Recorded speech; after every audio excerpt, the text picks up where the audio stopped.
Space podcast. It's with me, Ibrahim Sonko, Mbaflal Mumeko, Assalamu alaikum, Juma Mubarak, Al Nalbadi Malam Kotenke, Ibrahim Sonko, Ndelo Murunda Nalijang, Bini Mimbijang, Kalia Dinaming, Alpha Matalale, but obviously it feels good to see him on camera again, and he looks good too. But the internet and the lightning, everything looks just great, and I think I should just acknowledge that to begin with. It's because he's in the United States, just like myself, and we're both here in Washington State. And you could see the conspicuous difference between this interview and the earlier one I had because of internet problems in the Gambia with even the Minister of Youth and Sports. But in Nimbejang, Mbadingolu, Wolom Sanna Jawara, Sanna um, Jawara, as he is fondly called, but you can see Dauda Kausu Jawara. He's fondly called, or he's popularly known in our Gambian context as Sana. And he was a former National Assembly member for Fulladu West. And he has also been part of United Democratic Party, Minketa UDPD, for a while. And B, this is an exclusive interview because among media appearance for a long time, and internate mume ala natang harje mbe kata karam mon kilon don kanyo jela wato wadi so meta nyin kacha ko nyanta ka nyinkele molo mi alon ka Gambia kanu Gambia ku on ka kacha wato wadi bari ngal na fanan I doko min ke Gambia nung when he was at the National Assembly. He was one of the individuals who a lot of people laud and commend as one of the most prominent individuals in our National Assembly.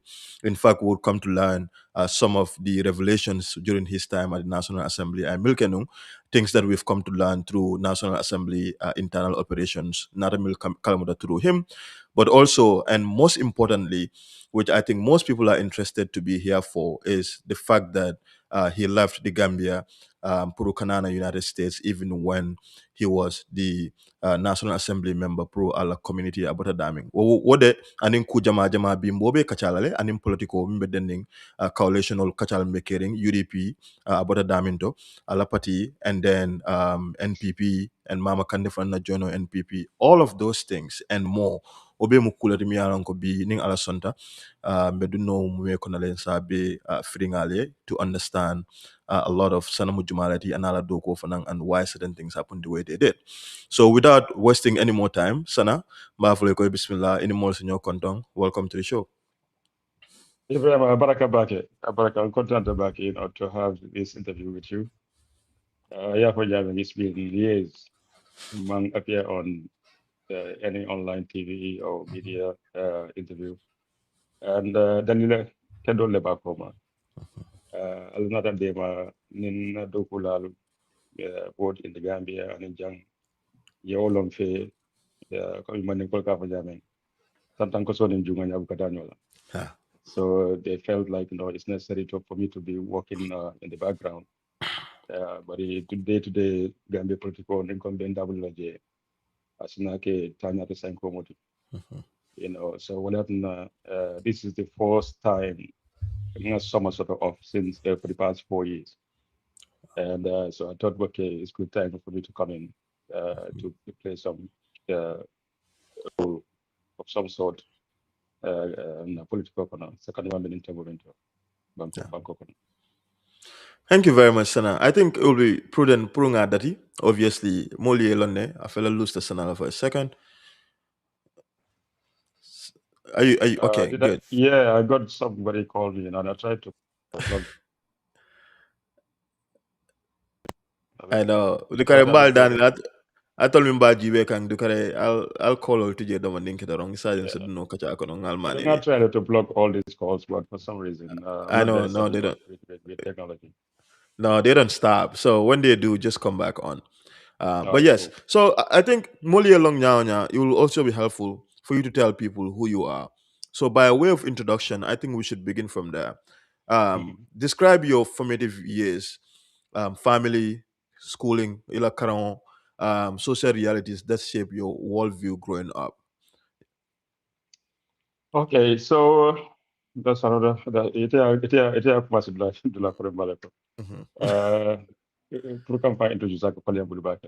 but if I may try, I was born in Bansang, Upper Fulladu West. Mfama Alaji Kausu Jawara. He was a trader. I continually sang farmers of Bulu to certain intermediaries like the CFRO or Model Prom and in other agents, they were in the market. Mbama mu masilati ate bota jumara bakada jile. Wulu lado fana bota wuli kerewan subato. Yeah, so mbe wulu kan wato men antata Bansam Primary School from 1982 to 1988.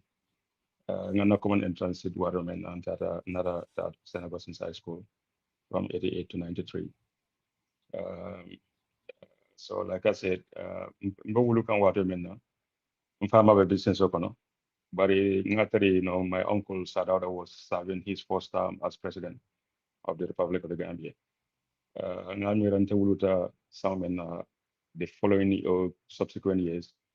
Na brother fan na elder brother, or he was elected as MP for Upper Fulladu West. So remember he served for 15 years, 3 terms. But we exposed to both commerce, if you like, but also politics in the family. But Fanang Bansang is that certain men ago, there is so much social activities. Dindia, lo katabula, nyobadonla, batukola, and all those kind of stuff. Men ago, it shaped my worldview to the point whereby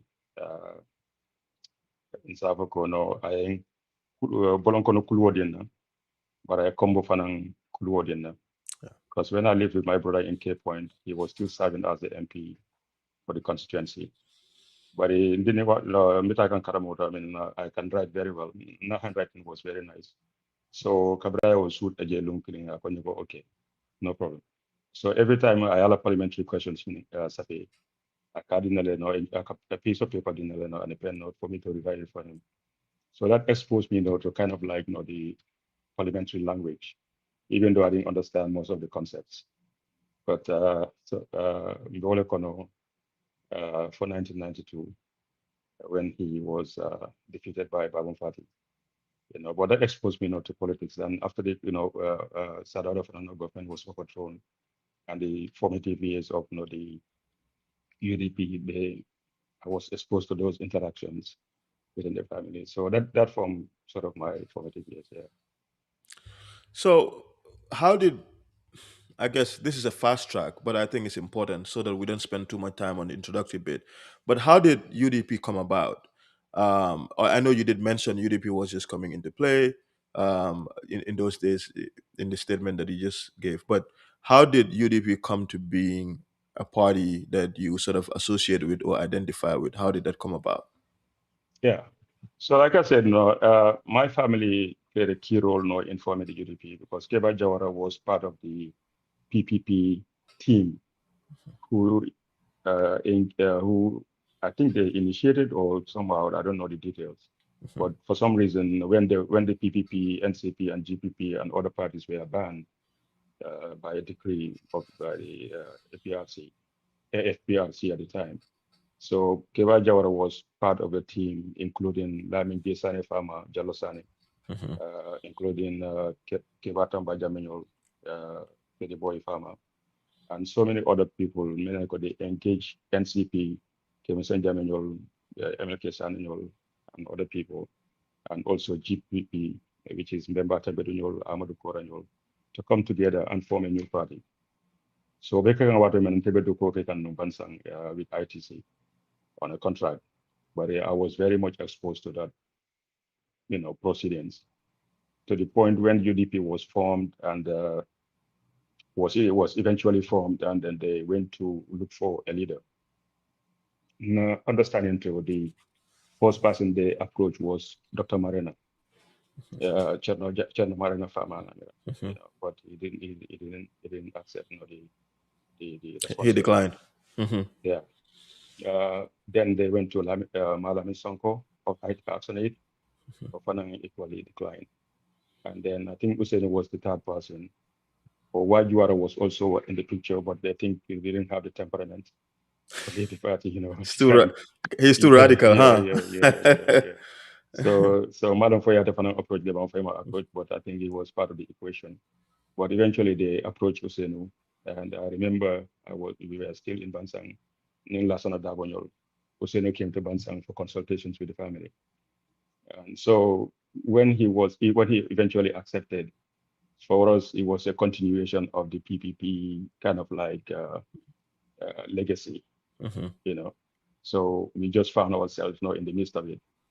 But then again, Kabirin Woketa, uh, Medokola ITC, and my supervisor was my friend, Alaji Guys at Birmingham. But at the time we were all at ITC. He was issued a motorbike for a supervisory role. So Nkaw motorbike I used to campaign for the UDP. So organically, I became a youth mobilizer. That's the term they gave me. Mm-hmm. So Ndole Kono, for Lung killing, Lumena Useno Dabo Ningala, convoy Bokam Makati, passing through Bansang to go to Basay, to sleep over there, to sleep at Basay.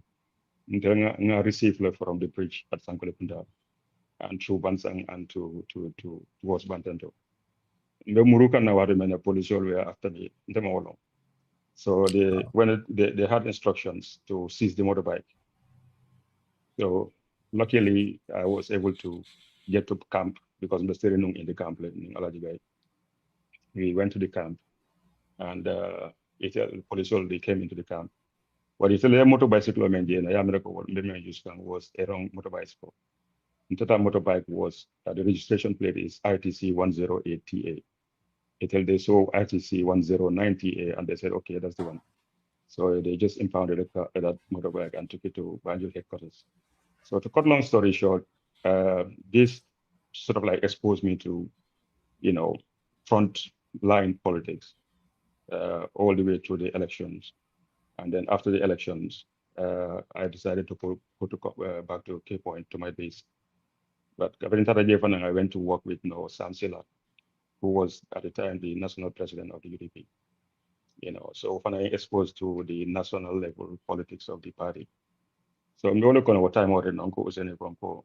The Naftal and the Wangawajangata, no uncle meeting, not uncle join in the UK. So together with Ahmad Sane, Hussein and Ahmad Sane together facilitated my trip to go and join my uncle in the UK. So I'm the UK for 2009 before I came back to Gambia. Part of the reason why I came back to the Gambia to do business was, or part of the conditions was, not business partner who is my friend. We agreed that in Muruta Gambia in Muruta back to the that frontline role with UDP. So from 2009 to 2016, I didn't do much politically, but I was in the background, working with the party leader and other key stakeholders until the change came. Then I offered myself to serve my people in Upper Fulladu West. Now, besides the family affiliation and relationship that continued from PPP to what became of UDP, and as you so describe it, a continuation of PPP legacy, were there any ideological backings that entice you to join UDP, for example? I mean, obviously, the leader in itself is a very powerful figure, very uniting figure, and already a very well established lawyer. But also, there is the issue of parties built around individuals. In fact, some would go the extreme to say parties are built around a cult of individuals, which is a very not so nice way of putting it. But it is a thing in our politics. But what Yeah. is it specifically in terms of issue that sort of drove you to join the party itself, besides the fact that obviously PPP and then UDP? Yeah, good question. To be honest, I did in the initial stage, I was not very much drawn into the politics of UDP, based on ideology. If anything, maybe it's just a natural occurrence to me that the ideology, is more or less in line with the PPP, NCP, GPP ideologies, because I think we are all social democrats, Yeah. so that sort of form of kind of is the norm, So I see myself in that. I believe in their cause. But along the way, I came to understand more of the party. I started buying the party, propaganda materials like membership card at the time. And at the back of the membership card, you have the party principles and their core values. standing for justice, standing for peace, standing for progress, and why they were even deliberately put in that order. Because as Hussein would always say, there cannot be peace without justice, and there cannot be just progress without peace. So those kinds of resonated with me, and I was like, yeah, I agree with this philosophy, Yeah. and therefore, that formed my basically, my set of belief system around the party's movement. But also UDP, as we all know, is very nationalist. The idea of sovereign integrity is a core concept of the party's ideology. So that those are some of the factors which I subscribe to, Yeah. and thought I should play my part in seeing it the way that way. So when you go back from UK, and which is either preceded or I think I don't know the timeline, but what I'm trying to establish is that we had presidential elections in 2016, which saw President Adam Barrow become the president, and at the time UDP became the biggest political force in the country, whether you like to admit it or not, because Adam Barrow effectively and substantively was a UDP member, even though most people would say he resigned, but he is one of you. Mhm. Now, I want to talk to you about how the decision came to you to run for National Assembly. What not Nyadile? Given that you've not been in the country for a while, you've been out of the country.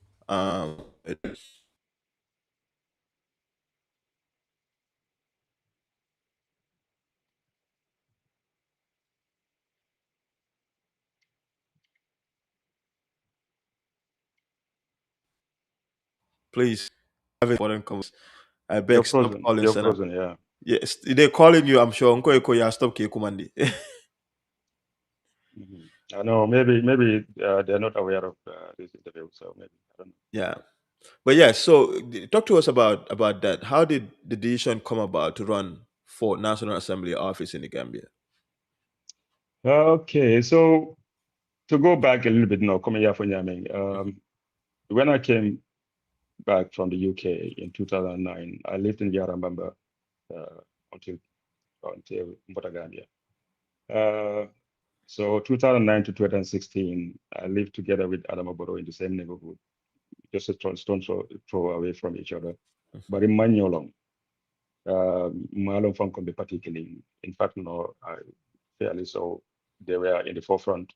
And always playing, I was playing the background role, not only associated with the party is at the leadership level, not at the grassroots level. So then you're on now, back. And coming up with I want to maintain uh, my duty to my company because Malap, to actually expose it to any political threats or whatever. Uh, but when Adam Baro covering UDP in Kolia Tombong, Purai ke la fragility, for the selection, almost selection the Manke Polo. And ala nebo is opposite Namira, Sise, ala Kurona in the Jamato, because I was part of the small committee. But I remember, I'm more facilitator, I Kuroni Murundi, because ako Adam Bukana Jamato, you know. Yeah. But I continue my Adam Malam. But in fact, yeah, I understand the circumstances. That was very difficult times. Sanebado jani we Mhm. konne ko almamo e kurwo sendi because ko adamo be kana jamo do kasali. That was his reason. And yes, to a degree, that was true. In the community of Yarambamba, we don't know if Adama, Abuka State back in Amirani, Adam and Telbe, Nimbus Wasari and Jama Jama, Kajala, another motor of Funtikan, Bukata Dokola. And sometimes it doesn't come on until late, So he you doesn't know. come to the masjid. No, Malandi, honestly, Yarama Banko, Yarama Banko, maybe involved, within that circle will tell you. But yeah, but I still felt offended about that because, that was the first time because Kabin Bota Jamon Konom Lota Bantan, the Kajak and Mr. Sisi, Jimalan, Adam Barodi. Akonyakono, na pati molo matelo lota mo de Jimara, blah, blah, blah. imaji ala muso fatu ba baron ka ya okay fatu ba okay inka okay akema ko inka okay nga fatu ba ne bare mate long. But cut long story short, ala campaign started what I mean. I remember our first trip to Busumbala, I believe. Busumbala was our first event I mean held when he was selected by the UDP. I did my part. Fadu Jawara, at a bit more London, coming for them, Arambara will know them.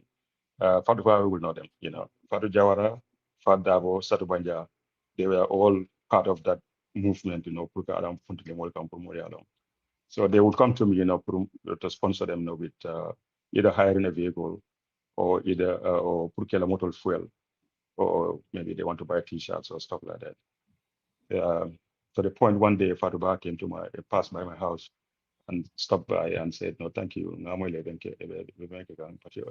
my ataje onya ontenga ante baki on pati wale but ataje onya ko mbala kema la you know agenda that within the community."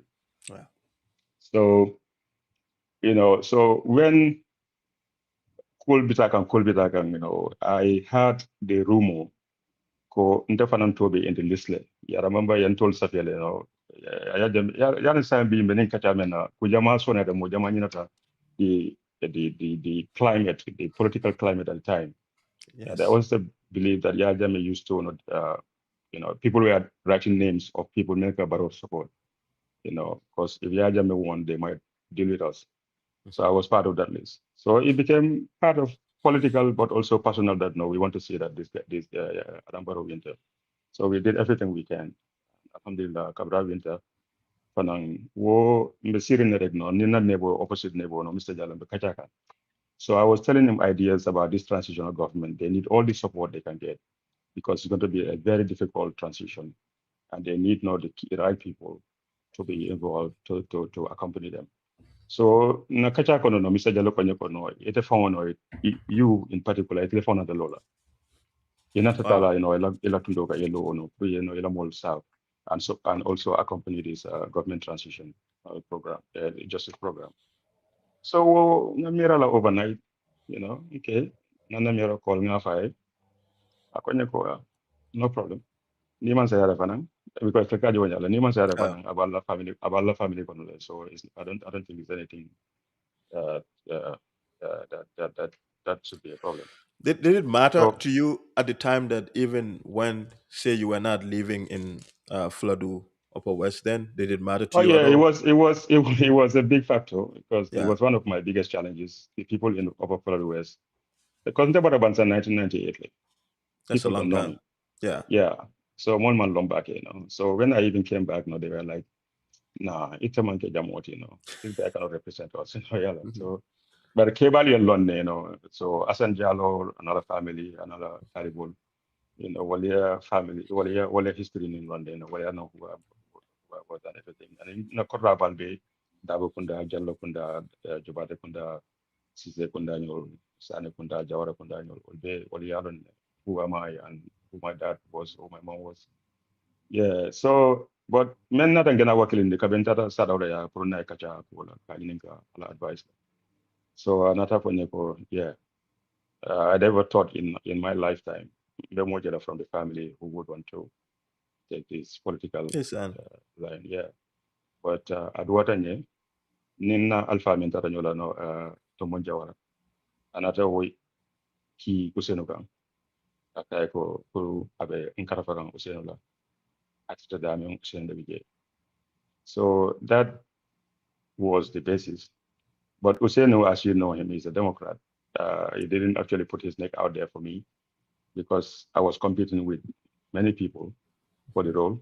And I mean, for them, I don't choose people. I don't select people. The people in the constituency select their people, their representatives. So I think it's up to them now who they trust would serve them best. So I went for the primaries with 9 other people, no, 8 other people, 9 of us for the UDP seat. And when I was selected, 44 delegates voted, 33 voted for me. And the other 11 voted for the other candidates. Uh, yeah, Malaka Tajari. But so there was this claim. Wala nang kapo mo jamay nang tedunta politiko kono with the controversy, punta politiko kono with the controversy. Yeah. And all my time during my politics was controversial, So I was always, from one issue to the other. Yeah. So standard news, not standard newspaper, no, Freedom newspaper carried, the story that Upper Fulladu West went to the highest bidder. Insinuating that, I bribed, those delegates to vote for me instead Mhm. of, them seeing me as a UDP from inception. Mhm. Yeah, so kata wanyale ale nata Well, tumal you, yeah. appointment. How, and this is a personal question, you don't have to answer it, but clearly you were materially successful in terms of money, with some of the work that you were doing. So you were somewhat loaded. Is that fair to say? Alhamdulillah, yes, I was okay. I Okay. was okay. Uh, I I had got businesses that were going concerns. Yeah. Uh, like I said, in the UK, none business was start the UK like. Mhm. Um, we were in properties in buying to let, buy to let. So Commercial we properties. Hmm. commercial properties basically, Yeah. yeah. So in order to know, then in 2008 we came to the Gambia to do a feasibility studies of producing rice, like what Maro Farm is doing now. But at the time, the advice we got from the former speaker, MB Wada, because now the only business open, and also Evin Jai, the former governor of Central Bank, was that yeah, Jame is very interested in that sector. So going to compete with him, might be a little bit, you know, Consequential. Yes. exactly. So we decided now to produce ice instead of rice. Okay. So we went to the fishing industry, which was very much underdeveloped, and we built, our first ice plant, in Silent, producing 8 tons every day, and then eventually developed to 20 tons per day. But we also had a fleet of trucks, about 8 of them, traversing, the entire sub-region, Gambia, Senegal, Guinea, and Mali. Yeah, but I also have other side businesses now. With Yeah. I have a contract. I still have a contract now with ports. I run their 80-seater restaurant in Bibara. Hmm. I have Bajul Brewers. I was one of their biggest suppliers in terms of gas and even gas oil. Yeah. Yeah, so Alhamdulillah. Yeah.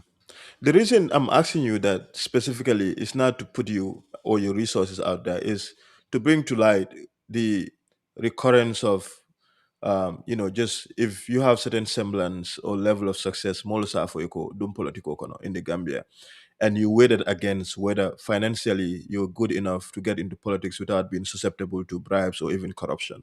Because ngaje bakele in the community, the people use politics as a means to self-enrich, right? And they use public resources to their benefit and to the exclusion of the rest of the society. And it's so pervasive in our society. And so I'm interested to know at that point, was it important for you to be financially stable before you make the decision kadum political kono? Because like I always say, is if 9 times out of 10, ndolu fuaro ndolu laka dum politiko kono, then kakodota nga beta, imam min soto nimda politiko kono, rekaje, motobal that ke borondi, they have all these things. And it begs the Mhm. question, how did this person have this? So I think it's a legitimate question that people ask.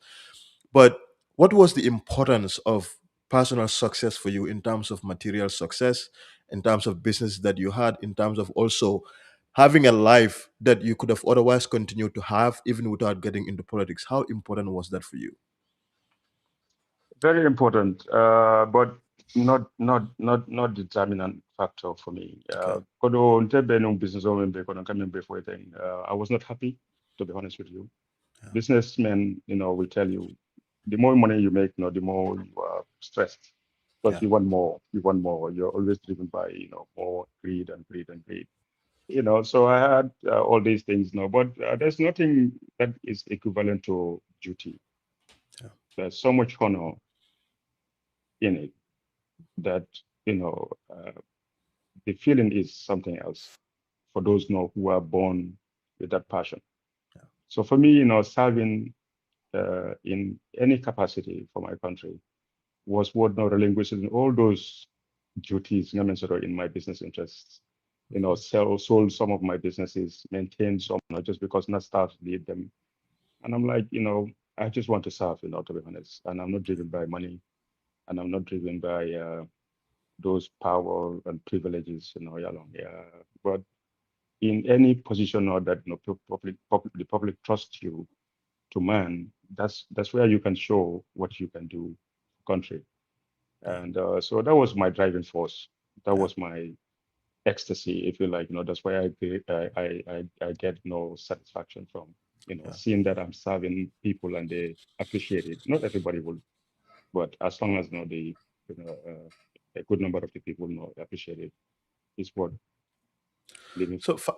yeah, so finally you ended up getting the winning the primaries, and you became a candidate, and you would in fact go on to win the elections for Upper Fulladu West. What did that mean to you personally? Everything I now have is fulfilling, number Yeah. one, but it's also a challenge. To be honest with you, I janin kabo combo purkata balonkono to start campaigning. In Mm-hmm. fact, the campaign will start now on Christmas Day, 2021, when Yajame was still there, saying he's not going. So on tata balonkono water and tata, folota, Asanja lawyer, and everything. And people were like, you're crazy. Yajame can arrest you, any day, blah, blah, blah. But for me, it was like Yajame was a done deal, And this January 2017.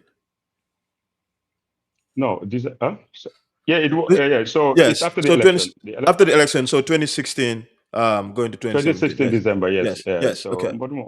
so yeah.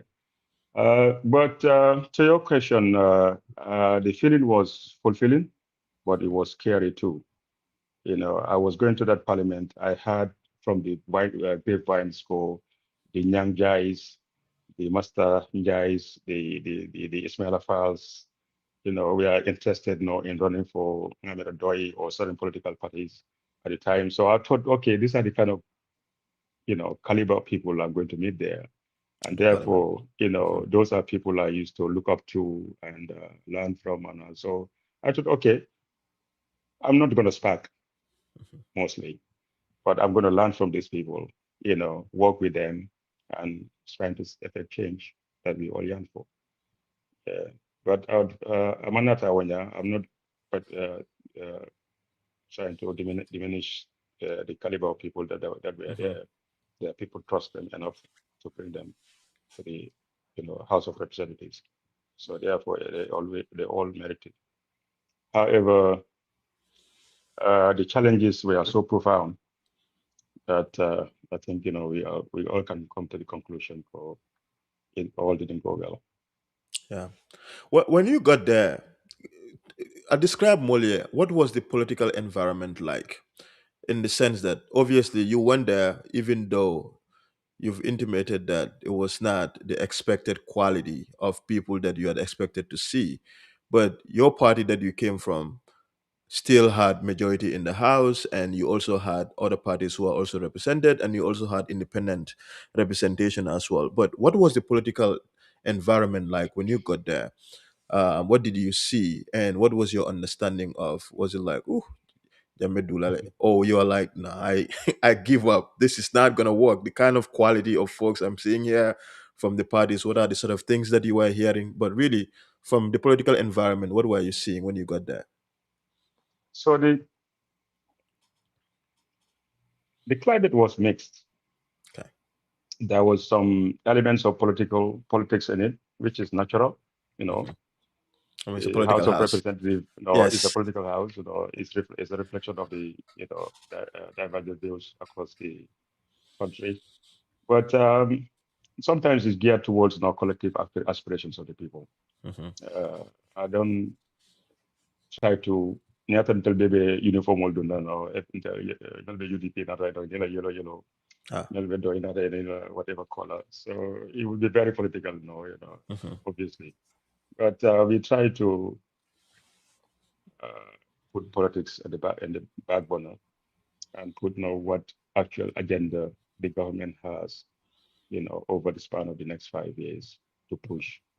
And provided it aligns with our views, respective views, we push that. But Another important factor is that we found a very weak institution as a National Assembly itself. You know, as you remember, we just came from dictatorship. You know, the institution was the term rubber stamp. Mm-hmm. Parliament. And it's not to the in terms Mohammed, in fact, no, it's the fault of the respective no members, in that institution. It was just the climate, generally, in our society that all institutions were weak, uh, and prone to executive interference. And so we wanted to build that institution because there was no memory that we can work on. Mm-hmm. And so it lacked that institutional memory. So we built it from scratch, basically. That's why, some will still argue that the fifth legislature, is one of the best legislatures they have so far, in the history of the Gambia. I don't know Yeah. how true that is, but that is an argument Yeah. out there. Yeah. I mean, it just dawned on me as much as we talked about how overall, in terms of how limited, I mean, because that's obvious. I think all of us can agree that while these individuals in parliament are wonderful, and there are some who are brilliant in terms of their deliberations and question time and everything, but they're limited. But we also have individuals like Honorable Halifa Saleh, for example, veteran Rahman. politician. Yes. I'm sorry, I forgot to mention. So when I came in, Hmm. seeing Halifa Salah's, the Syria Gattas, and the Yakumbas, even Omar Sisse's, Hmm. I was like, okay, in the first maybe 5, 6 months, I was listening, observing, and I was so elated that these gentlemen, I have the honor to be in the same room with them to serve the country, given their history, given their track records. And I'm like, hey, another Tajanafa Kayantaleno. Kind of, yeah. Yeah. Mm-hmm. Yeah. So, what committees did you sit on? And you call decide nyadile, for a layman who don't really understand. National Assembly, General Assembly kataraje, but committee ilfana kataraje, miyalanko, each member of parliament gets to sit on. But how are those determinations made? And what houses did you sit on? I mean, what committees did you sit on? Excuse me. Oh, yeah. So, to your question, committees are selected not to have political plurality, gender, all sorts of criteria to Mhm. make sure that every party is involved or involved in this party in these committees. I had the privilege to serve in 5 committees. Initially, it was just two. It was three.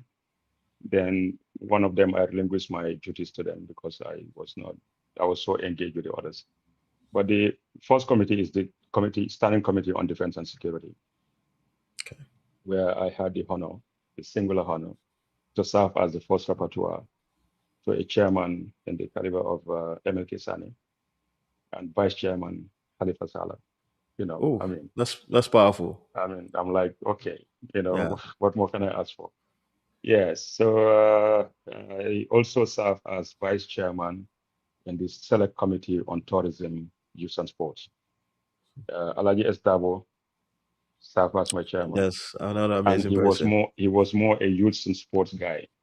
Hmm. So I was more of a tourism guy. Okay. So we kind of like shared responsibilities, not much. We were working, uh, across the board. But I Mhm. would normally, focus more on the tourism side of things, and he will focus more on the youth and sports because he has a very rich background in that, Yeah. and I also have a very rich background on tourism. So the other committees that I served in was the Public Petition Committee, where I also served as a vice chair.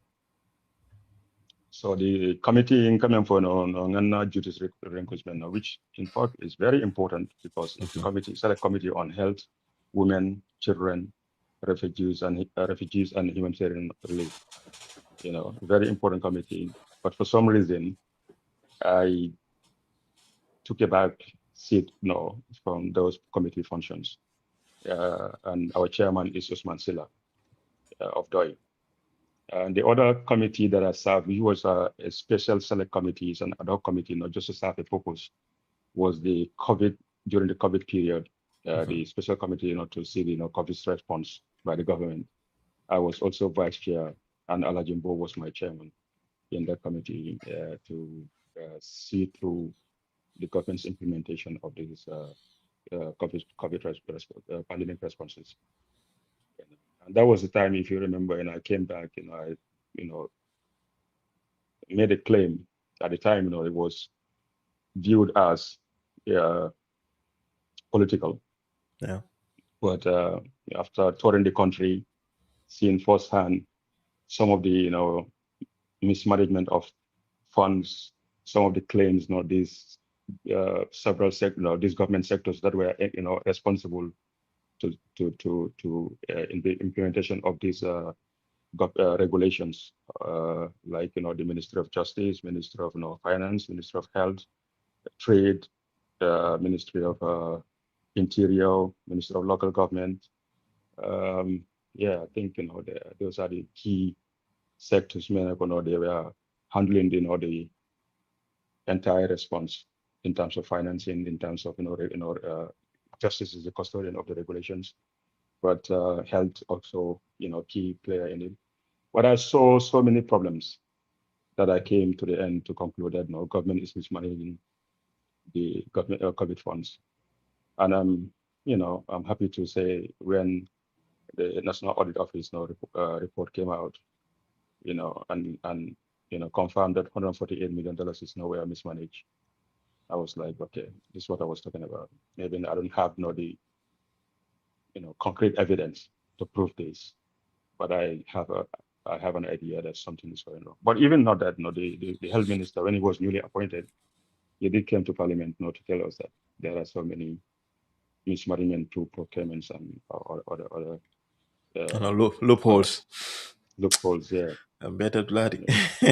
yeah, I know, we have a problem there. Yeah, We and have a problem. it just not to go on a tangent, but what's the outcome of that? I think it's still a question people ask. Or COVID Yeah. resources that have been flagged, um, Mhm. those missing funds, who is Yeah. accountable, who has been Mm. prosecuted for being responsible for those things? Those are public resources. How comes Yeah. we just let people to get away with something as consequential as that? The funny thing is, when we call these ministers to come and sit before us to explain to us, what their action plan is, how they want to respond to this, and blah blah blah. I'm talking about 7 different ministers sitting before us, and there is no cohesion of engagement. It was visible that some of the ministers don't even understand the government response. Like for example, in Kotoke Long, but I had to challenge him, very, very harshly. Uh, Yankuba, uh, Yankuba Yankuba Sonko, yeah, at the Yes, time, as the Minister of Interior, former IGP. yeah, former LGP then Minister of Interior, he confessed he didn't even know what's in these government regulations, you know. Okay, and Barton Video, as the Minister of Justice, was saying, no, but we shared this in cabinet. You should have known this. I shared, you know, these materials now with every government, sector in government of ministry. So your permanent secretary now has this to do these government it was 4 regulations, but Hmm. Yankuba confessed no, he hasn't even seen them. He doesn't understand what's in them. So I was like, how can you go and implement something that you don't even know? Nita Malong, how would your IGP know? Needing IGP Malong, how would know your station officer or commander at Jarasoma know what to do when it comes to social distancing? How to regulate the markets, how to stop the re-exportation of essential goods. All these things are important for you guys to know, have an understanding of before coming to see us, to sit before us. But it's not at Amanke Yanko Badamanti, other ministers equally, but among they didn't receive their copies of these regulations. So cabinet sat on these regulations. They approved it. It came to parliament. Parliament debated it. We approved it. Yet it took him along. It took him along. What what's in it? You don't even see with your naked eyes any copy of it. It's a problem. There are so many uh, institutional lag deficiencies which undermine public trust.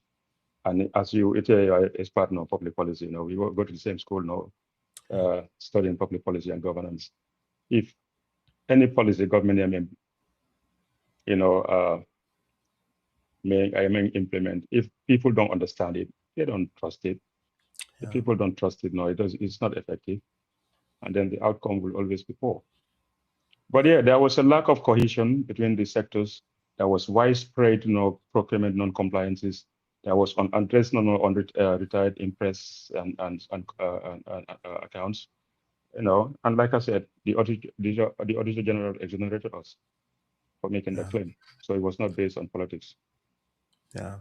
And just listening to you and you being in that capacity in the National Assembly, and also when I listen to folks like Uncle Khalifa about this, is when it just lays bare before you the grimness of just poor governance system and structures that we have, especially when you have state ministers come and they cannot answer to basic inquiry or questions. It tells you just where we are.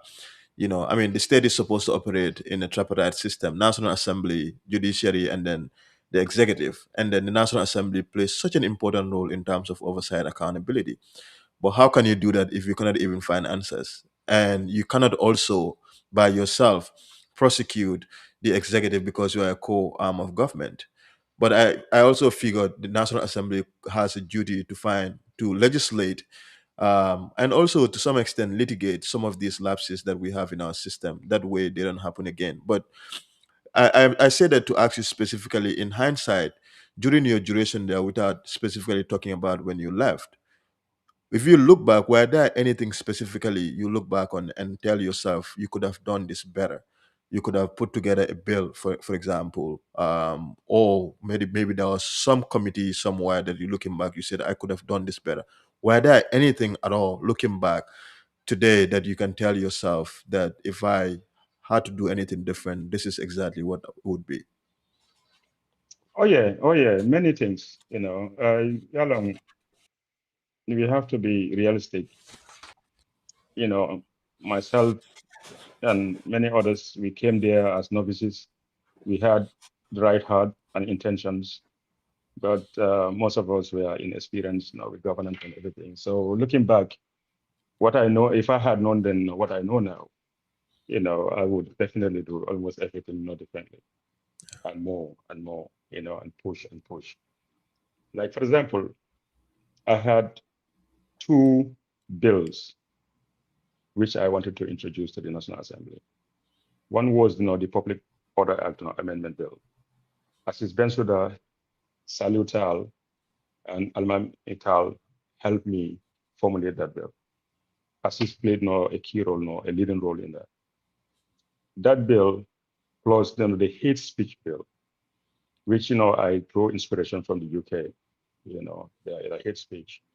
We formed this bill. We drafted these bills, and I gave it to Clark as procedure would not have it to introduce them into the other people, and we go on to debate about it and see if we can pass it through. However, given our lack of resources now within in-house, Clark said no, the procedure is no, he has to send it to Minister of Justice. They have a legal drafts team there who will look at the language, and see, if it conforms with, the constitution and everything, or the legal language, and then once it's returned, then we can go ahead now with the proceedings. And even in the moment, the Minister of Justice is sitting on that collecting dust and never return them. And every time we ask, same story. Oh yeah, we're looking into it. A bill in Manjana Econo is not even a 1 page long. Like for example, the Public Order Act Amendment Bill, it's not even a page long. Mhm. You know, we just want to change the nomenclature to seek to, instead of seeking permission, to actually not giving notification, of public uh, processions. Okay, but like I said, they're still, I believe, somewhere collecting those now in the shelves in the Ministry of Justice.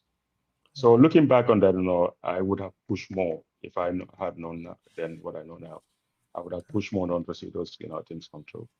But so many other things. I always say this, that as much as Adam Barrow and his executive failed the transitional justice program, we also have a role to play in it. Yeah. Taking the debt portfolio from 52 billion, if I'm not forgetting, or 49 billion in 2017 to now $150 billion. Ibrahima, we It's are the crazy. ones approving those loans. Yeah. So in as much as we want to blame Barrow, let's blame ourselves. Okay. We Yeah. have a duty. We are the custodian of the public purse.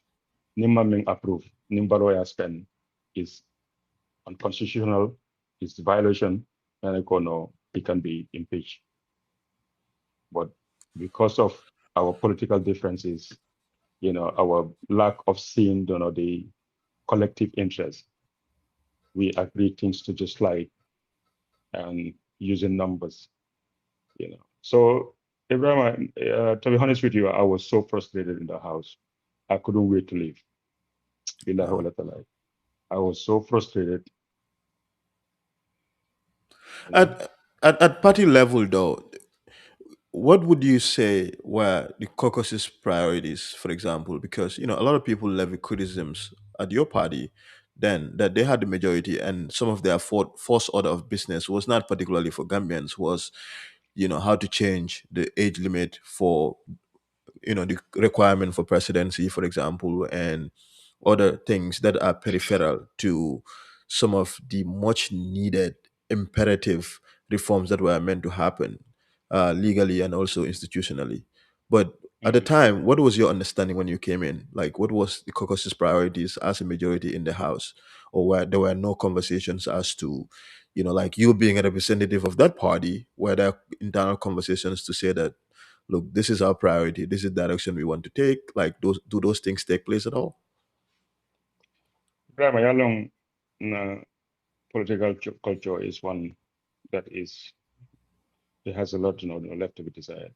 Yes. People sometimes they have this in-group, out-group mentality whereby, anything that is not this our in-group interest is such, and anything that is in the interest of the other group is such. Yalong. So to the point, sometimes people don't want to go back and look at Okay.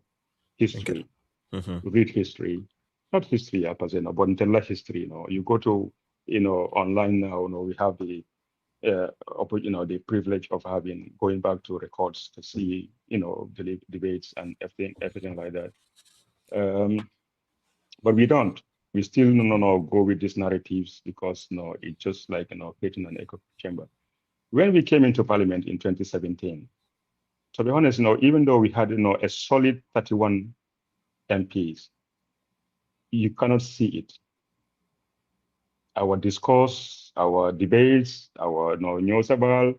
Even there was time, some people used to call call UDP digital, no, you have to put them in check because they are actually going counter to our party's interest. You know, one of the reasons, maybe why I have that national appeal is because people will say, Jawara Ate, he always, is neutral of political, inclinations when it comes to his interventions. It's not just me. Mm-hmm. That became more profound or more solid in the later parts of our time, if you like. But initially, even though we had 31 members in parliament, which we can pass bills if it's a two-third. No, we don't have two-third at any time, but we only need 7 people to add to us, and then we'll be able to pass so many amendments. But we didn't use it because at the time, Usain Dabo's position was going to do any legal reform outside of the coalition government's reform agenda would be seen to be undermining the coalition government. We cannot. Sanna Jawara nga foko na I'm going to actually uh, bring in a new bill that the coalition government is working on. Am I trying to undermine them? Why not? No, we just support that agenda because that's what we came in office for. Okay. So to a point, By the time we realized that no, this coalition government, especially the president, is not anymore interested in this project, it was too late. Yeah, he And started flipping. He started oh flipping no, your. in my view, no, the president started flipping from the day he came back from Senegal. Walk us The, through that. the, the Gambian president was elected. He was humble. He was in tune with realities. He was in tune with the program. But the day he left, he went into that flight and went to Bamako and then Senegal. By the time he came back, he was a different person. Gambians lost their president. How? Uh, very good question. And Ibrahim, as a Kolyambulu. Mm-hmm. But we saw internally things that are happening that was not in line with our values. People coming to Usenu, trying to give him money, he rejects it. They go to the president and he accepts it. People coming trying to press on their influences that we don't believe are in line with what the party believes in. So much so that Usenu was started to be seen as the problem, not part of the solution. Even though he put his neck out there for this guy. Even though all of us used to call the guy, this guy is our guy against all opposition. Even when the coalition partners started fighting, we all stood by him. Baro is our Baro. I remember that. Yeah. Baro is our Baro. So, but eventually the lines became visible. That hey, this position is such that in group we want to maintain this for a long time. It's either you fall in line and support that, or let's see what we can do. Before 2 years later, it was a done deal. It was done deal. But to your question, there is the UDP 31. We maintain our relationship now with the other smaller parties. The first time now you say we use our party force was when NRP had 5 members. APRC and GDC being the oppositions also had 5 members. So when we on our swearing date, when NRP was going against these 2 other, we felt no, we cannot hand the minority leadership to our oppositions because NRP is part of us. So when he handed it over to the NRP and Samba Diallo of that country, Honorable Sanna Jawara became the mandate leader. So that was political, very political. Okay, and but we are all in group to actually support the coalition government, have more control than the hand it over to the opposition. And when it comes to the vice presidency, the age limit, I remember that debate. Anissa, is very fresh in my mind. One of the interventions that resonate with me, that may even make me make an intervention afterwards was Uncle Halifa Salah's intervention. That provision was discriminatory against people like him, people like Sidia Jata, not only Useno Dabo or Fatmata Jallo. Farmata Jallo Tambajang. Yeah, no. It's a law that was discriminatory and we should repeal it, not repeal it, amend it by taking that age. The entry age is 30, we leave that, but the age limit being 65, we should delete that from the constitution. Equally, in the same, I would say, light, we decided, that Section 91(1)(d) of the Constitution is also discriminatory to our independence as members. That we should also repeal that, and we repeal that law. So yes, if you say that those are political, yeah, to a degree, but understandably so. Yeah. So, and that's important. I think important point. But I also like there are other legislations, for example, in our law, say the Public Order Act, which later you did mention that you try to initiate the process to make sure those are considered for amendment. Like at party level, how comes like those things were not so much of a priority, in the sense that, like, when we talk about a lot of what the UDP as a political party, a lot of the struggles that they experienced in the hands of Jammeh emanated from the Public Order Act. It is perhaps the most referenced law in the government's justification to harass and maim and to certain instances extrajudicially killed UDP members because they go out to demonstrate and then they either arrest them or they have political rallies in the country, they arrest them.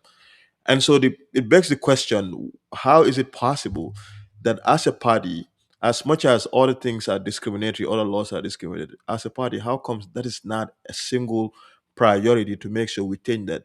On top of that, how comes even this wholesale constitutional change that we wanted to do? And I get it. After the change, everybody thought we needed a third republic. We needed to have a new constitution. By the time we had an opportunity to amend parts of the 1997 constitution to make sure that constitution is not only fit for purpose, but it's only modernized to bring it in tune with what is happening. Like my good friend Malmo would always say, you cannot have a dictatorial constitution and want it to function in a democratic system. So I'm just interested to understand at party level, what were some of the conversations happening in the caucus in that regard? Was it like a collective vision to say, we're not going to deal with this, we're going to make sure when the Constitutional Review Commission sets up, everything just pans out, we're good? Which seems to be a good calculation, but as it turned out, it was a wrong calculation, that we did not anticipate that politically the president was going to kill this. And which would also take us to some of the nuances you talked about and the exposes that you've done in the National Assembly in terms of how Barrow flipped some of your members. But yes, by all means, walk us through that process of why the Public Order Act and amendments in the 1997 Constitution were not a priority, did not seem like a priority, and how Barrow used members of your party to buy them, in a sense, as you claim in your expose that you would later share with the public. Yes, thank you, Ibrahim. But like I mentioned earlier, everything was a priority for us. All the laws in the books that we felt should be eliminated was a priority. Somebody might say Public Order Act no, is my number one priority. Others might say, no, the Women's Act or the TRRC or the National Human Rights Commission or any other of those commissions or the anti-corruption commissions were their priorities. So those are the ones we should do first. But like I said, UDP in and outside of Parliament saw itself as part and parcel of the coalition government, and they don't want to undertake any reform agenda that is parallelly functioning with the coalition government reform agenda. Let's use another analogy. Nintenete be kukili no be project no before I go and create a competing project. Nintenete dentani and competing with you, selling the same product. How would you feel? You'll feel betrayed because I'm competing you by having my side business, while we share another one. So this was UDP's view of not having a different reform agenda outside of the coalition government. By the time we realized that no, that is not going to work, let's say, okay, and I'll go back a little step. When Uncle Khalifa, proposed that we should take what's the word again? A piecemeal approach to amending the 1997 constitution. The majority of the coalition parties agreed that let's have a comprehensive overhaul of this coalition of this 1997 constitution by having a new one and ushering in a third republic. So this was the general consensus. Mm-hmm. This was my position, to be honest with you. Now, in hindsight, maybe we should have done what Uncle Khalifa said. Yeah. But hindsight is a vision nobody has. True. We went in good faith, hoping that everything is well. So it was after we realized that this draft constitution is now being opposed by the cabinet, is when I started working on my own reform agenda, and my priority, for some reason, aligns with most people's priorities, which is the Public Order Act. just to make sure that no national parliament and table it, no, it doesn't know it doesn't face no so much opposition. I engage stakeholders outside of my party to make sure that no, we have a broad-based support for the bill. Yeah. That's why I engage Salutal, and together, with him and others in the civil society organizations, can support this coalition, this amendment, so that people see that no, it's not political, it's not partisan. Partisan. Mm-hmm. I work with Aziz Bensuda. We are working as a team. Myself, Aziz, Salih, Saltal, and Almami Tal. We are working as a team to bring these bills forward. But that was at the tail end because everything failed now. The Yeah. rumors are that this Constitutional Review Commission report or a draft would not be passed. Wow. So, like I said, hate speech because tribalism was taking root, and as you know, we have to have a policy to nip that thing in the bud. So I thought, okay, let's have an hate speech whereby hate speech act whereby anybody who started promoting these ethnic lines face the full weight of the law. Okay, that's the only way you can address this issue. Unfortunately, Malam for Yana hate speech bill neta by Yeah. revive. I You know. know, to bring a hate speech bill, Menegono is only you know geared to serve a certain people and left everybody else out of that bracket. Yeah. So, and importantly, is the issue that you raise, or you're among the first people to actually raise, which is the suggestion that President Barrow was. Some people will call it bribe, some people will call it paying, some people will call it compensation. Depends on who is asking or who is telling. But you are among the first people to bring to public knowledge the fact that His Excellency, the President, was paying members of the National Assembly, particularly people from your party. And later on, those individuals that you name came out to say to deny it. I think some also considered that the payment was for something else.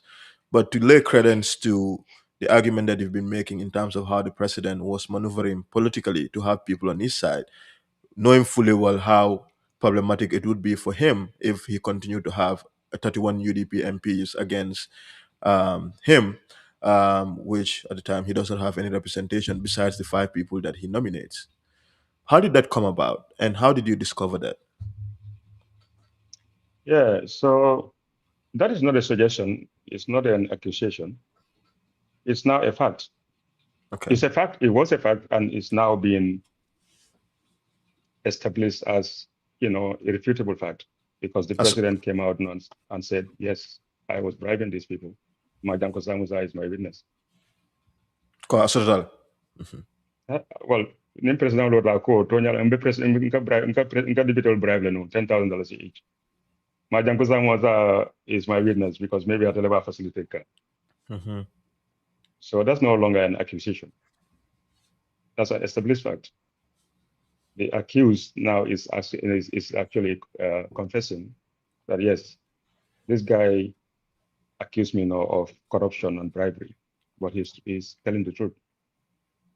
I was corrupt. I was bribing NAMS, and Majanko is my witness. So saya intended President Barrow betonya fokambang, formel kamang ngamen fo no maketonya di, wonde betonya fokam. It's respectable when you were in parliament. No, man suspect. No, I was called to come and collect my money. So Ibrahim, man get suspect today. I was called. But the great phone could not have it. I've seen some of those come. People say Yeah, I heard yourself that you've taken the too. money. Yes. I heard that too, and but man call, I don't even have to know hide his name, Lyman Cham, you know, it's out there somewhere. You can Mhm. reach out. Wow. I felt very insulted, very insulted. I mean, coming ngamen fere nimbaro be sirene sanji worwula. Ati yalo na kono men na defanso sida, men na defanso sida, international Yeah. tema. So trying to buy me, $10,000 a month, is an insult. you know. But it's not just because of the insult, because UDP called Jama at the time accused me of trying to destabilize the party. Okay. Why? Yeah, because for them it's just not normal, for you to challenge, the president, because yeah, culture of Molong, Mm-hmm. speaking truth to power was something alien, you know. So no matter how principled you are, you cannot do that. I only had one guy, Malong Namanyolong Mohamed Jammeh. He came out and said, no, no, no, you know, this guy is telling the truth. Okay. I don't know what he knew then. Maybe he knew that some of the members many are tied, or something, but he said that. But when Ning Honorable, Lamin Keti Jammeh, Teddy Boy, non Teledo Siring, Alakora Bundara, attacking Kamole. And I had to call, I received a call from Lamin Cham at State House. Kongarana Kodokama. I haven't called it. Can you go $10,000, each? Al moment in $10,000. If anti and for work on a jam. Kai Bantamang, why the $10,000? When you go have personal cabal solar moment in $10,000, every month, you know. This has been going on in the party, I turn a blind eye to, that's internal party problem. Paying chairman, regional chairman, constituency chairman, ward chairman. If the president is doing his bidding, within the party and people are falling for it, that's a party problem. Let's deal with that at the party level.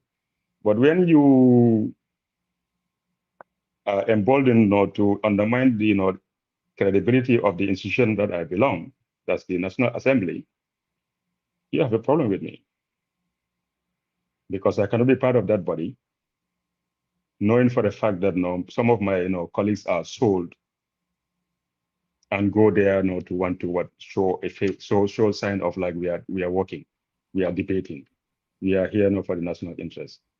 No, and more so, this is only the UDP NAMs, the Halifa Salahs, the Syria Jadas, and all those other people are sitting there oblivious to these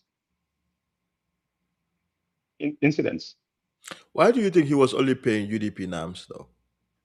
So, like I said, maybe he's into actually hijack the party Mm. or get the party fractured to the point whereby he can pull people out and form his own base. Maybe. But as far as the parliament is concerned, maybe he needs support in the parliament to either support or reject some of the statutes or the laws that are coming there.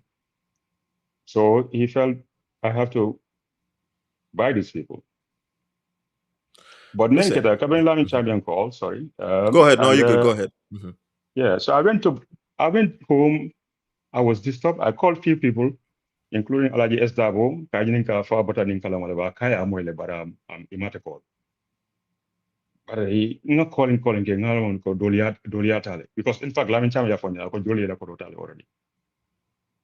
So I went home, I couldn't sleep. I felt this is something that I have to stop now. Maybe not many people are lucky to be aware of this. And what would those people do if they were in my shoe? So should I stand for my country and save our nation democracy? Or should I let this thing slide and be one of the biggest hypocrites on the face of the earth? So I just woke up, late at night, I think 1 o'clock, and I just said, okay, let me try and expose this to make a stop to it. Whatever the consequences, let me face it. I don't care. I don't need to tell any party leader, anybody, no, what I'm going to do. So the president, Yakumbiro Cape State House that next day.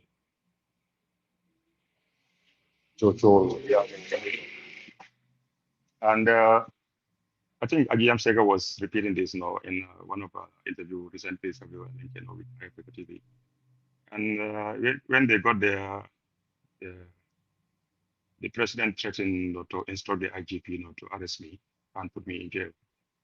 Stop. Yeah, yeah, I mean, it was serious. Coming up, the this time, Kachajama began, people just conquered their own narratives and they got the Listen, response. When I Mantara came way back when the man from Telomba, but you said the president called for a meeting. Can you walk us back into that again? Because I think this is particularly important for Promolia Kalamuta every time to Kachak and Tente. Okay, so like I said, no, if you wouldn't mind, you refer your audience to the interview the MSEC had, with this guy, in Africa TV, Garame. Garme, yeah, yeah. I think that would give some insight, into what transpired, at State House. But I know for a fact now from both AGMSEC and Modusar, election coordinator or member staying in Banjul. He's also member as our chairman in Banjul. They were part of the delegates, and Tala Alamani Manukapura Bakari Koli, and I think KKB, but the mobile force was there, all these other guys were there. So the president was ranting, like, throwing tantrum, slapping newspapers on the table. Akatabulo liver. And I mean, he could newspaper And level, you so yeah, I could start the newspaper, yeah, I can't accuse of the bribery and corruption, I'll instruct the IG, I'll instruct the IGP, to arrest him and put him in jail. So I think this is secondary source to me, so I cannot verify them, but according to the narration, sort of from Agiyam and Modusar, was that, yeah, that was the climate there, but they stopped him from trying that challenge, because not only one that I'm a sitting MP, I have immunity, but also the fact that that could be, politically non-palatable. Yeah. But again, Amanda Wala, my brother, Batembedu, in his capacity as the, Attorney General, Minister of Justice, also held a press conference at, I think, one of the hotels, Carabao or Gambia. He had an event there, and then reminded us that False Information Act is still in the books.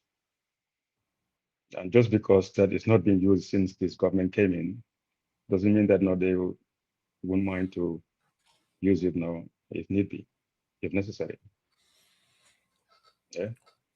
So I don't know. I still to this day don't know whether that is a threat to me, but that's how I perceive it. That statement. How was the reception from people in your party during all of this time that you were going through this? I mean, expectedly and ordinarily, you'd expect them to stand with you because at this time it's not like we have a full-fledged NPP. I think it was in the budding, it was in the makeup. The shakeups were No, happening already. there was no MPP at this time. There was not Yes, even exactly. Barrow Fans Club. There was no Barrow Youth Movement. Yeah, It was in the making. No, actually, there was Barrow Youth Movement. I think there because was I Borough think Youth Barrow Movement. called. I think yes. Yeah, I think Barrow called us to the State House. Jefferson Kumulman. Yeah, I don't remember for Jefferson Monday. You wanna forget it. So now you are causing trouble all the time, huh? I know. But Yalang Ibrahim, I just mean well for these people. Power man and more corrupt. More can I if you are lucky to be entrusted now with this office that you should actually use it for personal gain instead of adhering to the boundaries. Imagine Gambia sort of as a republic, not just any other form of government, but a republic. It's because they want every power to be limited. Your right to swing your arms stops at my nose. The president will have power, Nyadi be safe kaito konono, be suffering. Yamabula just to imply, that, do whatever. It's because they know that power corrupts. It's the same thing with the National Assembly. Allah sembo danta luwada dalla, but you cannot execute it. You cannot interpret it. The president has the power to execute it. Bofana na sembo danta golda te luwada danola. Ana policy adopt ate tola no into a law. Tabanta na parliament alia approve, alia ratify. These are by design. They are not accident. Okay. So for me, when I have the opportunity to have audience with the president. Ni man tonya fa mbe mona falai. Kolong ibe ngamen fo long ibe sire nim palaso mento no na oncle le sire je sanji tan saba. Ntebe dan la men I mistake men ke avoid them. Be better. Serve your people within the mandate Yemen dealer and step aside, and or whatever, ning wato sita. UDP mo mondi londi, no mol selala. No for ye. Na kumota na amantambo. But they didn't like it. Yeah, I mean, people in your party will probably not like that too, because at this time, Barrow was effectively a part of you, and there's a lot of support for him, even from the party too. So I can understand somebody like you being so vocal and so courageous to speak your mind would be problematic. But I was vocal to Sadauda. I had the privilege, of staying with Sadauda for a long time in the UK. Nala travels be nala tari moto kono. We spent 6, 7 hours, driving around town. Fentente manamen ke tonya fo nyolde kan yamari na memo masakuda do kote mente masakuda do kote. Aka fo nyele kono masakuda do kono ni man la fala deni ko ni wurangita si la so kono. But ni every anything moment diare na men diare fa na num fair na asuna afite level ibala. It's not about you, it's the position you hold. But it's also a public trust. You have to remember every day in will turn or call, what can I do to better the lives of my people? Yeah. What policy agenda or what policy should I promote to make sure that it takes the Gambian living standard from A to B? That should be your goal. That should be your dream. That should be ela mandate every day. So nte katonya fono sadawele, nkatonya fono usiru dawele. Why would I have a problem to katonya fono adambore? Hussein gives me, even this week, I will tell him, what not many people know, and he accepts that from me. I tell from me. I tell you, privilege in Jala. So if I'm in the same group with Barrow, by American, but I focus on his job, it's not I'm against him. I'm in for him. Because Kamo challenge doesn't mean that you don't like him. Yeah. It's that you just want them to be successful. True. So that's my view about those interactions. But coming back to your question, yeah, coming UDP, like I said, the supermajority, were against me. And what happened the next day, that happened on the Saturday, Sunday, Monday, Wednesday, a meeting was convened at our Manjai Bureau. And all of us were invited there to come and be there. So a high-level delegation led by Dembo Byforce, Lamin Diba, Yusuf Cham was at the time advisor at the office of the president, Lamin Cham, and so many others. We met. Hussein was not in town, and Amadou Sana, they were not in town. So we met, and the deputy party leader, Ayan Sek, was sharing the meeting. But they came and said, they came, for the purpose of President Ye instructed to come and, for them to expel me from the party. Wow. Yeah. That Wajwara Kijan, I couldn't ya Kijan, by party. Yeah, those from 12 for all from by party. So Sanna Jawara been a grant and a particular doyagon, I don't know by party. Kumajama. Wow. Kumajama.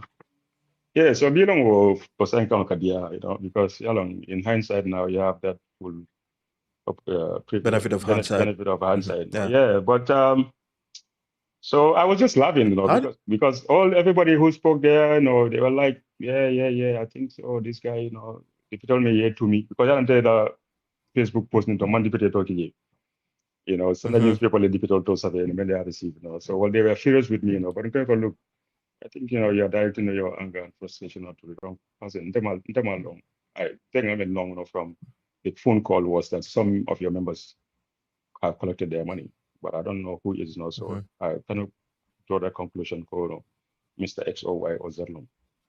But if standard papers, standard newspaper decided not to write names, I think you should challenge them. I mean, but they were so furious and frustrated, and angry with me that, Kumajama. But I don't say you can threaten Kajelele.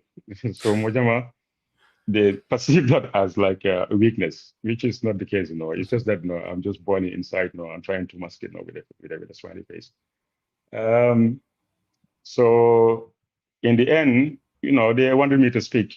No, Quente Diamulo, no, I don't think I don't care. No, Diana, no, it's the Diamulo, no, Dembo by force, no, it's the Diamulo, and Echo, no, Demo. I don't because Demo, Yamutam Kotomati, because I've seen no program coming for them, Keba Jawara. They were, working together in parliament, during the first republic. So, Nkamutam Kotoma and Kako, no, onto Diamulo. So eventually they forced me to talk, and I spoke, and I just went ballistic, I just lost it, Yeah. I just lost it to the point whereby, and that's what Ajam Seko was saying in that interview, that I said I would do it all over again, without even changing. You make it come back and around here, now knowing now how this thing feels, I would even make it even worse. I don't care. Let me face any repercussions. I don't care. So, cut long story short, Karafasongo, now, actually, Ngamir actually intervened and made maybe a call or something.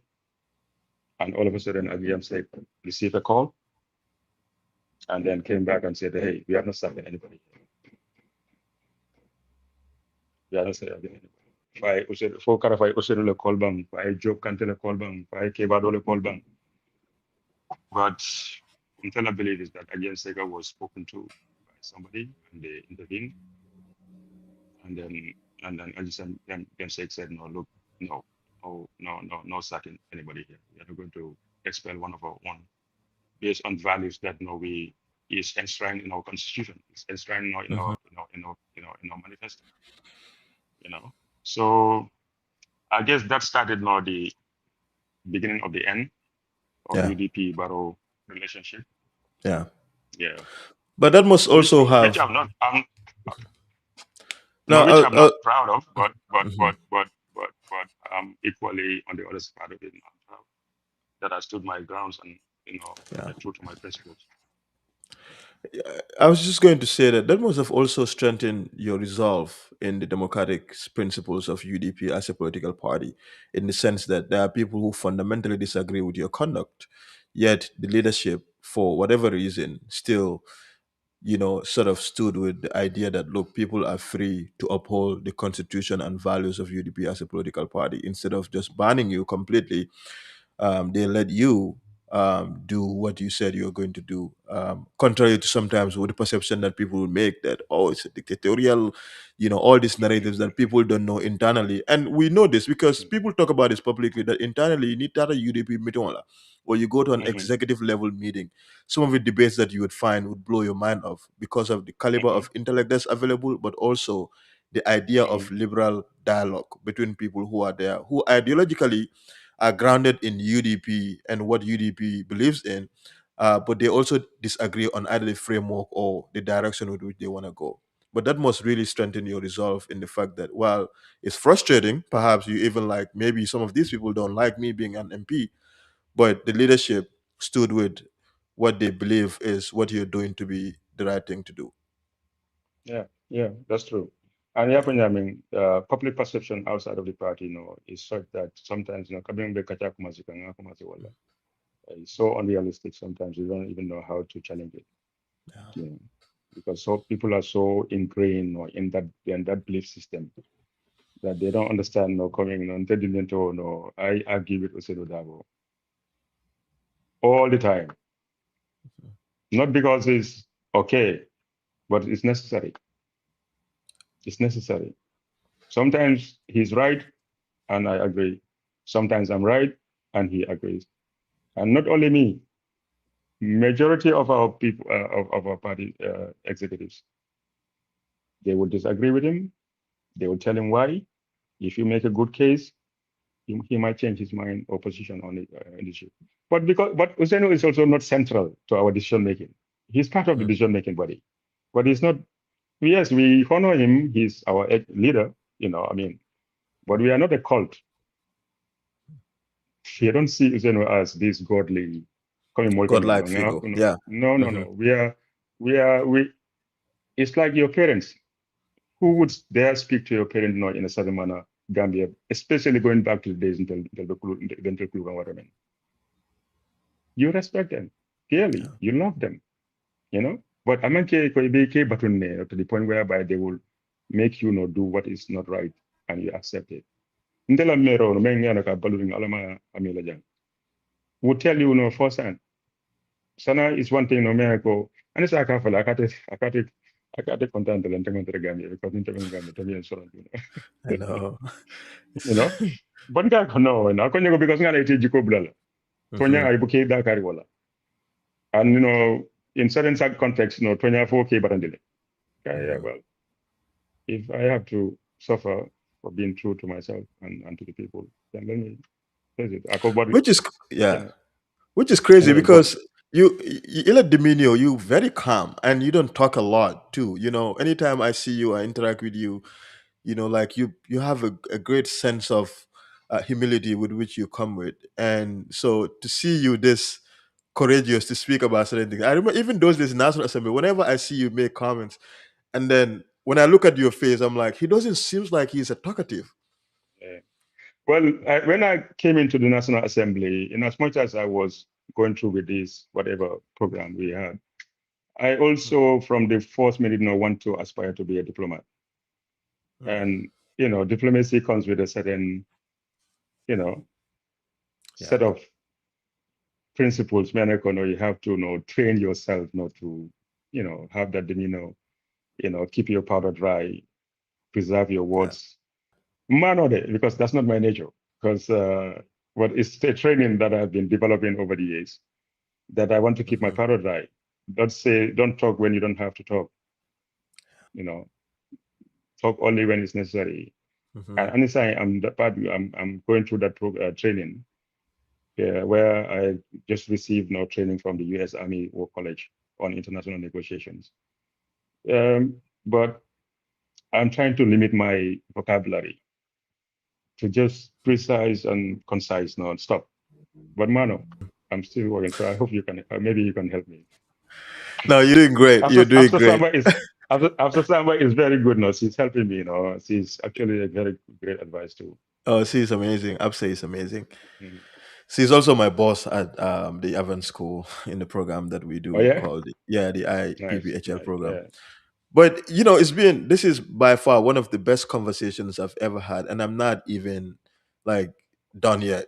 Because I, there's there are things that I know, but there are other things that I feel like I'm just being blown away by just you sharing those things in Mm, terms of just the internal dynamics of Mansakundaga Tanganyami. And Nibe Bante mm, Bikan Yulong, until we can read these things, we think we know, mm, but we don't mm, understand it, the grimness of it, unless ni atolo sifal kachara to understand it. But mm, now, a part mm, of a lot of things, it seems like Ila career, as brilliant as it is, it's also been characterized by a lot of controversy.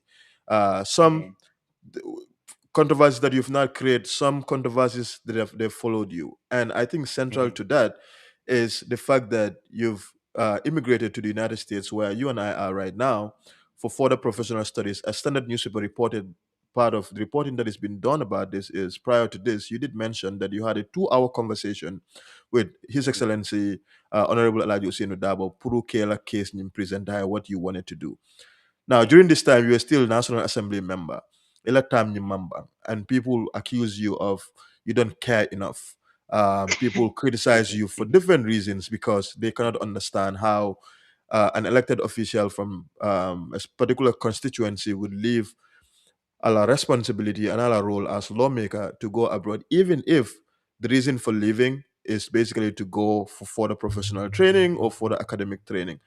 I think that has all sort of like stuck, and that's where we are right now. A lot of people don't know. Ala dogo bulala atara si America abe kara mola je mm, mol be jang ala mm. community. So I want you to break that down for us. Mol mi alon ko ma faham what informed that decision and how the decision come about, and how is that important for you personally, but also professionally. But how do you situate the people of Fuladu within this context in this very important decision of yours? Very good. Ibrahim, I think this is the elephant in the room that Yes. we need to we need to address. It is. Because yeah, for Jame, coming up for Jame, and then other political with the controversy.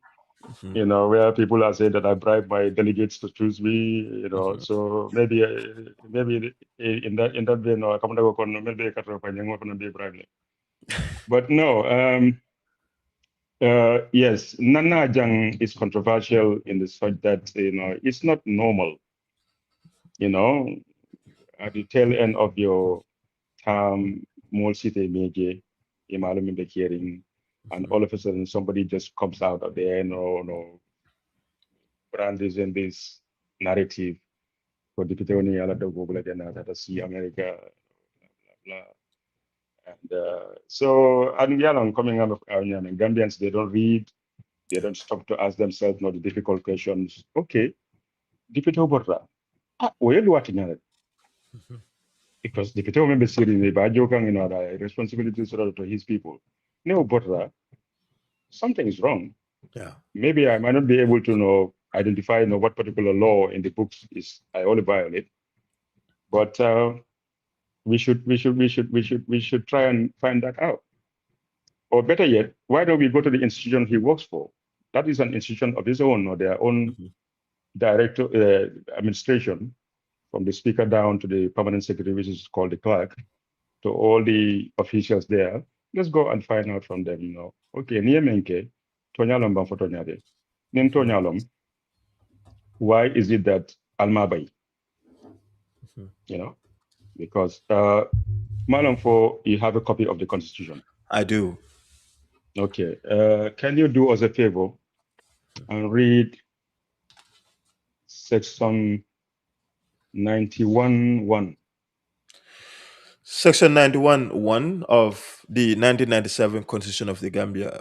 Sorry, You so can. just section 91, for example. Yes. So Section 91, what it says is a member of National Assembly shall vacate his or her seat in the National Assembly on A, on the dissolution of the National Assembly, B, subject to subsection 2, if any circumstance arise which, if he or she were not a member, would cause him or her to be disqualified for election as member or nomination as a member. C, if he or she resigns his or her office as member. And D, if he or she Yeah, ceases to be a member. you can jump D because it's no longer in the books. No, it's repealed. Okay. Oh, wow. Okay, I didn't know that.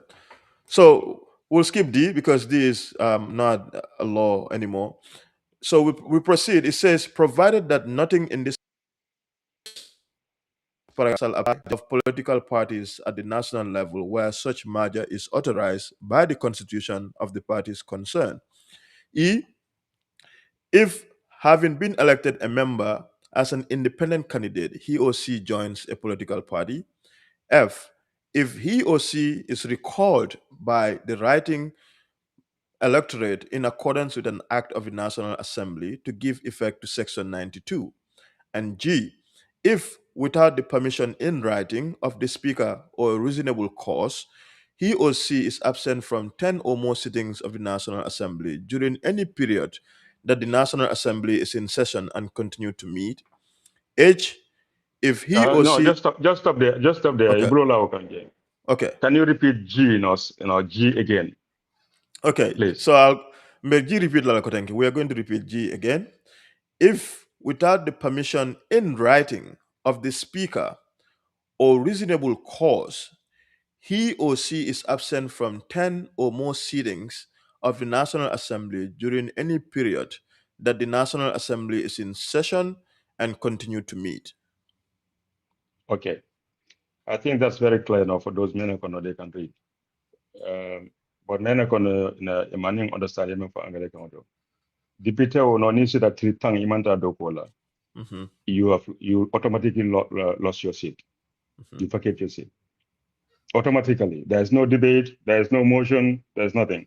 The speaker just comes out, inform the parliament that this particular member has not come to work for such and such time, and now our seat is vacant. She will proceed to inform the accountant general to make a stop to our benefits in terms of salary or whatever remunerations. She will go ahead and inform the IEC that there's a vacancy in the National Assembly. Okay. And by it asks, elections. and then so that they can go for by elections. But did the Gambians stop to listen to what the National Assembly said instead? Instead of confirming that yes, alignment for 100% of Jawara Lakoto, about a doko blajan ne wala pengano. If Funtita na ko albe fegano na la political ge, barali na bandije. Because Ninsana Jawara ye luatinya, internanta punish la ma punish no, then we are complicit. But all we can tell you is section 91(1)G. Sanna Jawara is away in the United States with permission from the Speaker of the National Assembly. So Ibrahim, ning speak ning ntamang Speaker or National Assembly blow follow. The Director of Communications, Jubairu Jane, granted Peter Gomez the interview and explained these facts. Ni mome mawu kumota, bentela kumota laba. Why would I respond to certain rumors? Kami ya fo nyamin ngana ha jolom bakel. Kuma tinyare no bukan dabula kono. But most important, then in National Assembly, mene kono mbi sirinjele mbi do ko la company le or country or institutional na wala contract odina. Molle follow katro fayne from Upper Fulladu West. Ntenga letero men sabe speaker yeno kay ko ninna mol kachata le no adun tonyala ninna mol kachata le follow then kanate. The delegation no mentara na mol kachandi no is led by the honorable permanent the campaign manager. The recent campaign manager. He led the delegation on his way. He called our regional chairman, Musa Sonko from Kudang.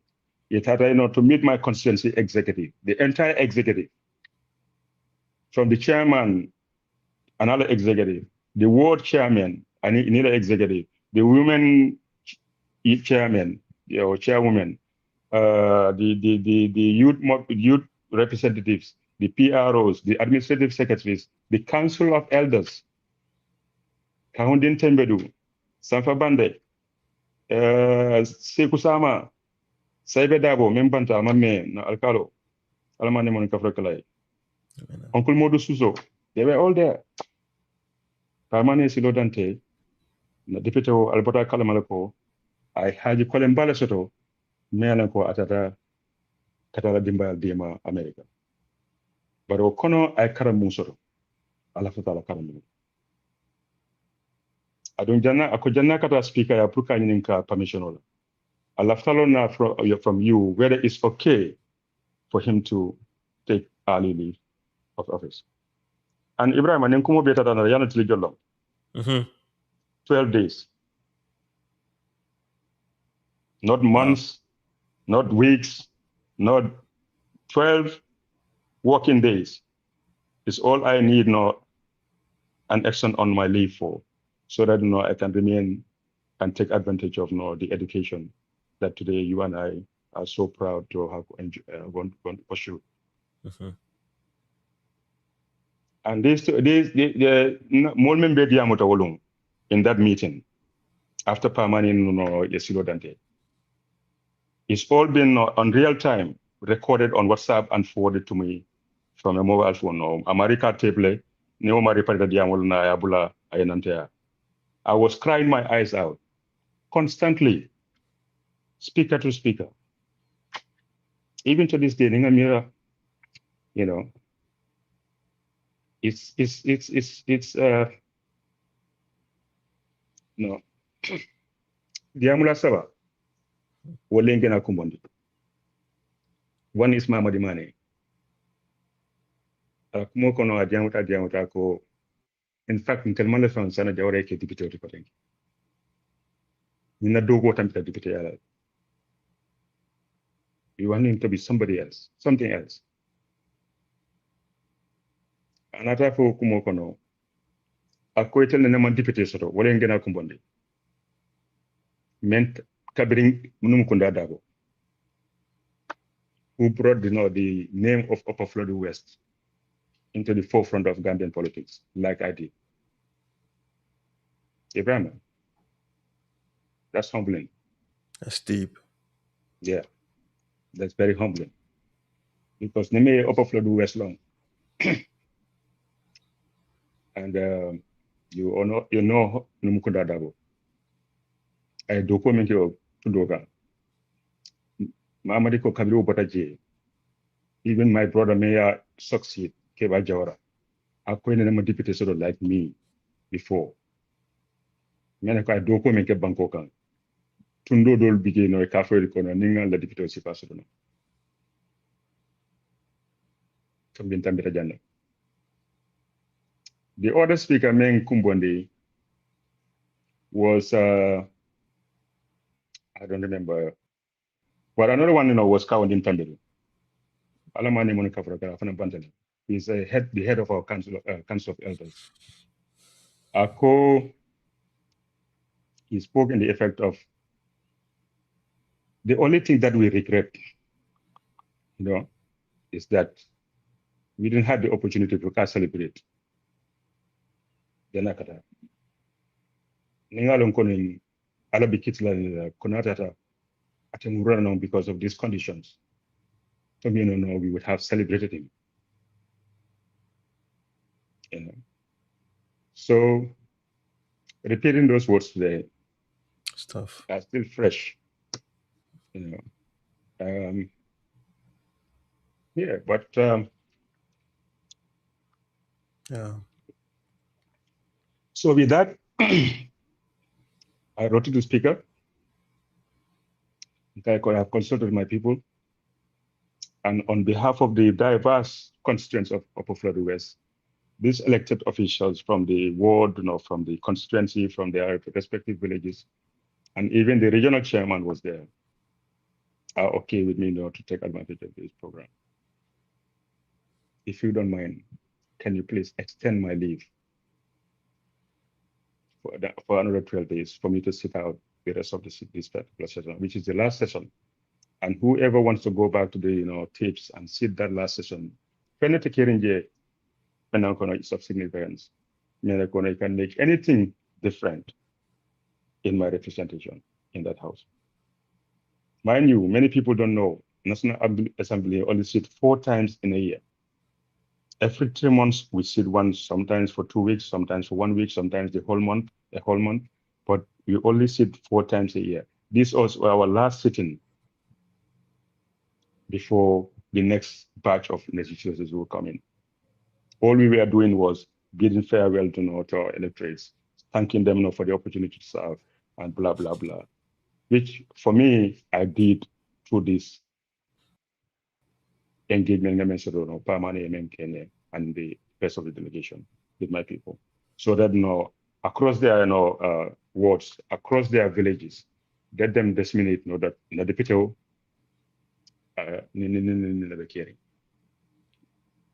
okay. So when speaker approved my request, then I formally wrote to the party and said, I consulted my people on the ground at Upper Fulladu West. I consulted with the speaker. I have permission to carry on with this program. I'm informing you that Kapuko, Napatala Karamunto. But I promise, nothing in Karam.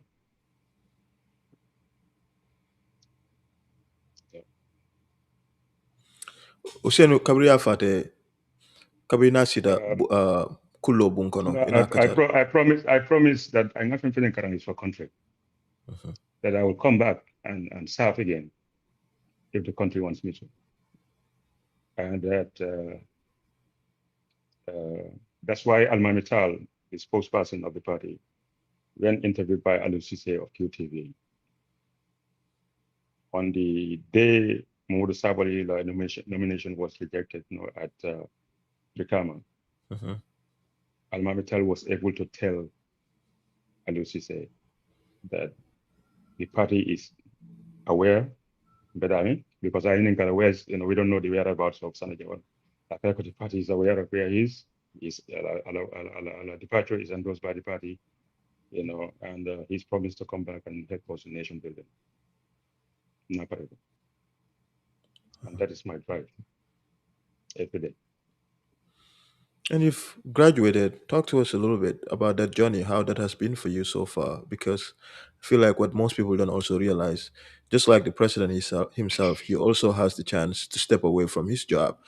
Your job is like any other job in the world. You're a lawmaker, but it doesn't also mean that should be your be all and end all, that you cannot walk away if another opportunity comes for you that personally means a lot more to you. I'm not saying Fuladu don't mean so much to you, but the point is that to walk away from a job in the Gambia that pays so much, that has its attendant benefits too, and also an opportunity to represent the people that you value so much, to come to United States where it's not so much that you're going to work, you are going to get educated, you are going to incur a lot of cost to live in this country and to study.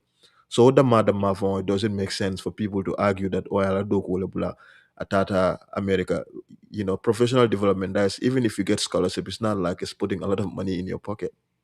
Yeah, but Ibrahim, in fact, no, not initial coming to America, on leaving Gambia on the 25th of December, 2021, it was not because of education. I didn't have school then. Yeah. I came on family issues, and it was very so much important that no, don't put it in I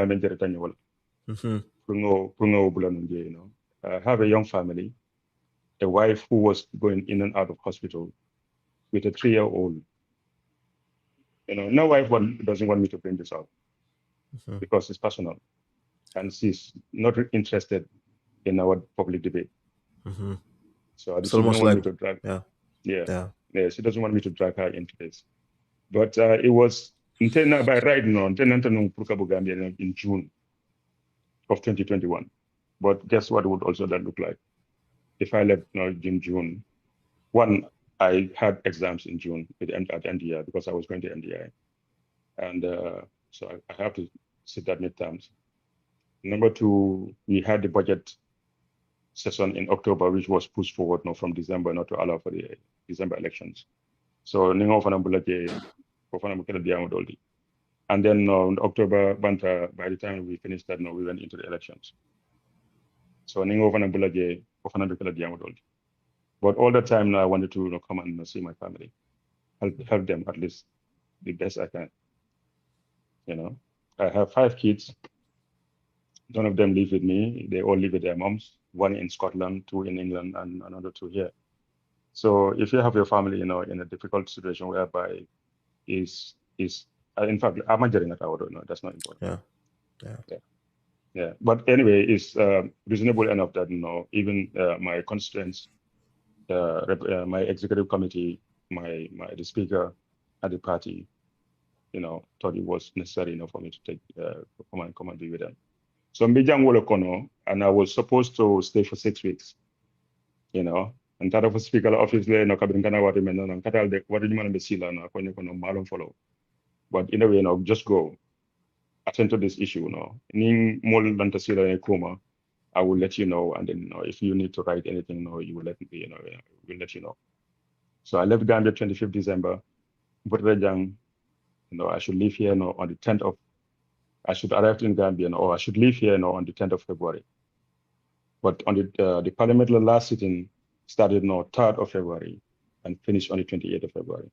So technically you can say 25 days, but it's not 25 days. Near Friday, Saturday, Sunday, one day, you're talking about 18, maybe 17 days.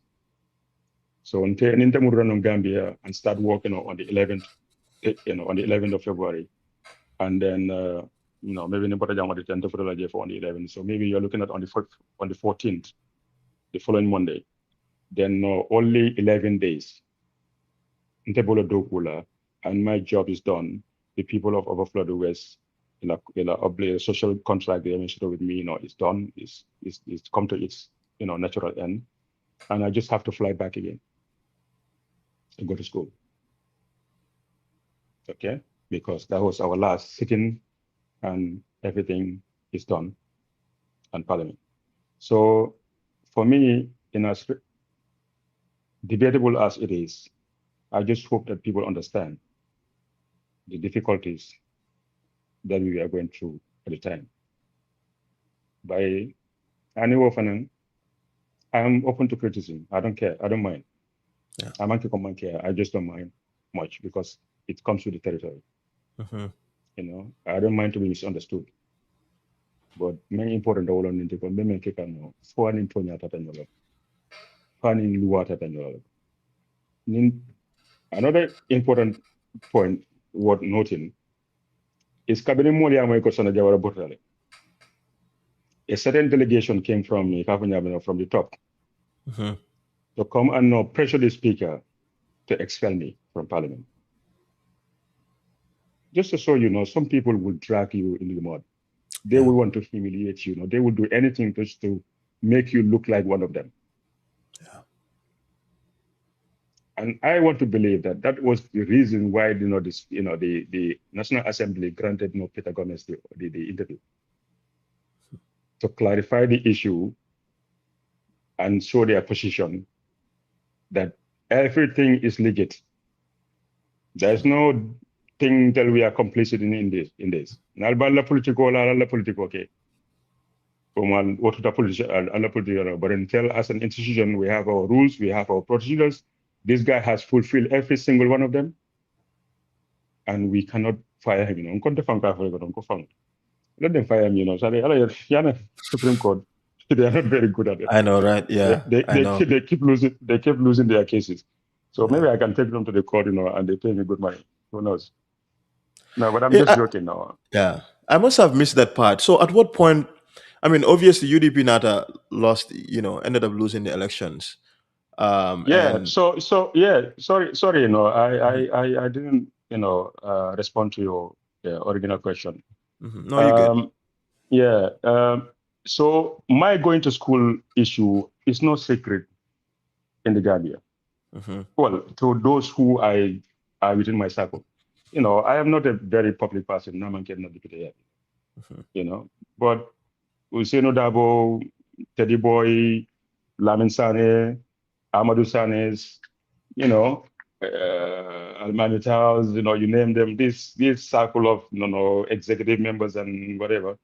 These guys know that I'm going to school now since 2018. That is Ninterpreter Deputy Yala. In fact, I'm making that secret today. You talk to Omar Sise, you talk to Nosidia Jada, you talk to Uncle Halifa Saleh, they know that I don't want to go back to that parliament. But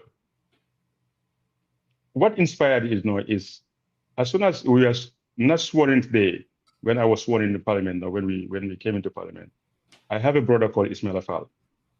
He was part of the guys who started Reliance Financial Services. He reached out to me and said, Sanna, whatever you do, go to school. Because Nkoto Kelam, atele fana mon jiatite Angleterre no kind of atele mo lesse je no ka sado jande mo la tabintara je in the late 90s. So he's always looking out for us. Abisan jang America jam. But he's always looking out for us. Anything that's good for us, he will advise us. And then so he reached out to me and said, hey, Gisnala on the TV. You have a potential. Whatever you do, go back to school. Because I tried to come to school academically. I just stopped at high school. Because I don't care if you do woodwork or metalwork, just go to school. So that was the initial inspiration in that field. And I went to see Useno, Uncle Useno. And this was 2017, early 2017. Until after Tala School, either law or the public administration.